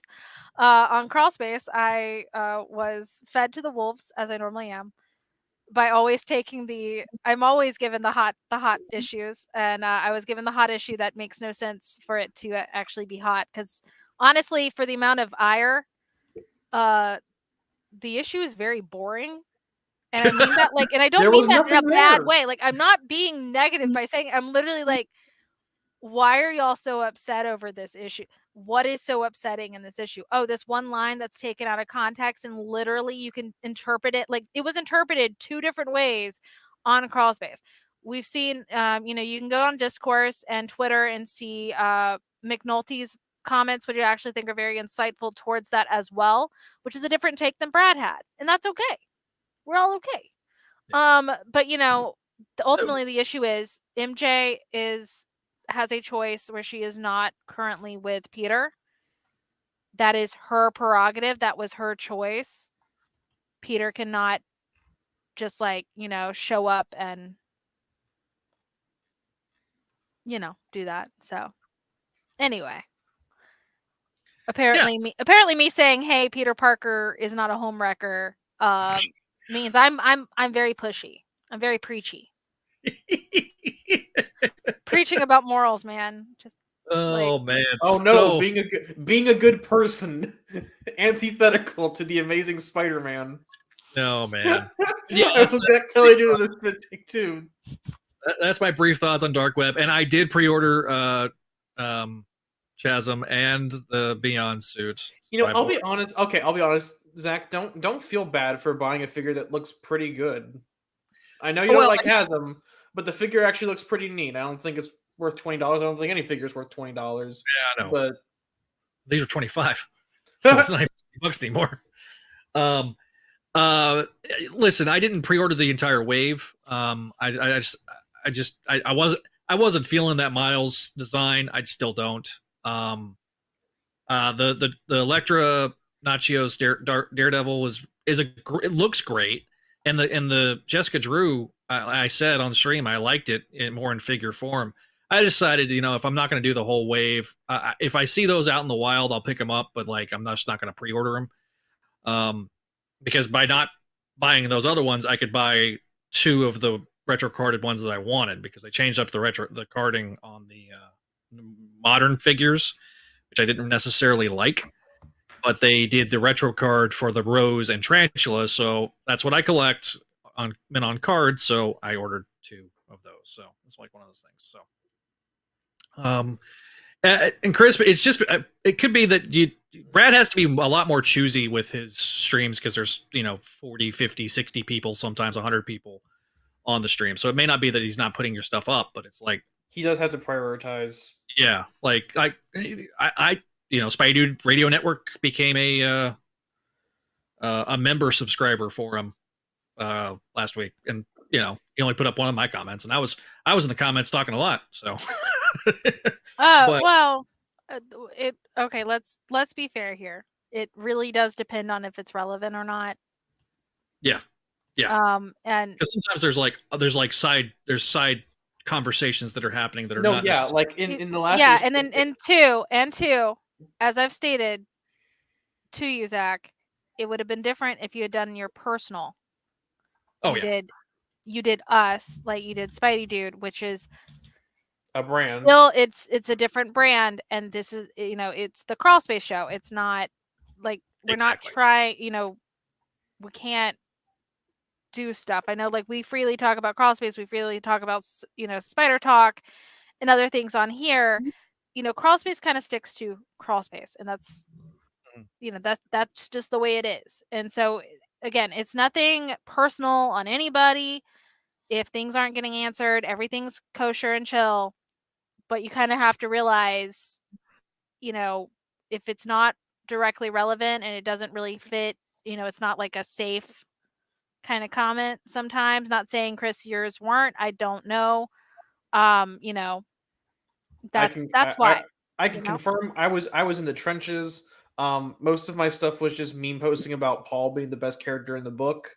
And Brad didn't put any of that up, and I'm not upset because the only reason he didn't put that up is because Pete wasn't there. Oh yeah, well he did put up the one that was like, "What's Paul's last name?" And I said Paul Watson. It is. So it's true. No, because he took her name. He's just that great of a guy. Can someone please? Okay, so before we actually log out here, so I can watch Kindred Spirits and chill out after a long day. Somebody needs to send me the Paul Twitter that everyone keeps talking about, because I've yet to see it and I really want to see it. You can find it. He did a response on one of my tweets. But yeah, Chris, that hopefully that helps the explanation. It's just, as shows get bigger, especially, you kind of prioritize regular comments, but then you also got to do. That's because those are the people that paid specifically to have their chat put up on screen. So, it's just again, it still also depends on content, because we've had where somebody's paid, like on Crawl Space, we've had some where someone's paid for their comment and it was not good. So we couldn't put it up. Yeah. All right. So again, like it has to be relevant. It has to be, pretty PG, and the paid ones are going to get put up first because they paid for it, Right. So. Yeah, it makes sense. So, let's wrap up the episode now. The audio listeners aren't hearing this, because I'm going to be doing the audio editing. Yeah, no, we're going to. But if you want to be a part of the program, you can always leave us a voicemail at 818-925-6631. If you want your voice to be heard on the program. I don't know if that works internationally. So Marcy, if you try to leave a voicemail, you can send me an MP3. I'll play it through the soundboard. It's no big. But like I said, I really appreciate you guys taking the time to listen to all 3 hours. We've had a pretty steady amount of people on the stream tonight. So that was it's a lot of fun. This was definitely a hodgepodge episode. I'm in love with this Twitter. Holy crap! We will. You know what? I think I might be the home wrecker. I think I might break up Paul and Mary Jane's marriage. I'm gonna put on a red wig and pretend to be Mary Jane. And I don't think Paul would know. Oh boy! What about right. Can I be the other one? Yes. Oh dear God! Owen, okay, whatever that. we'll Actually,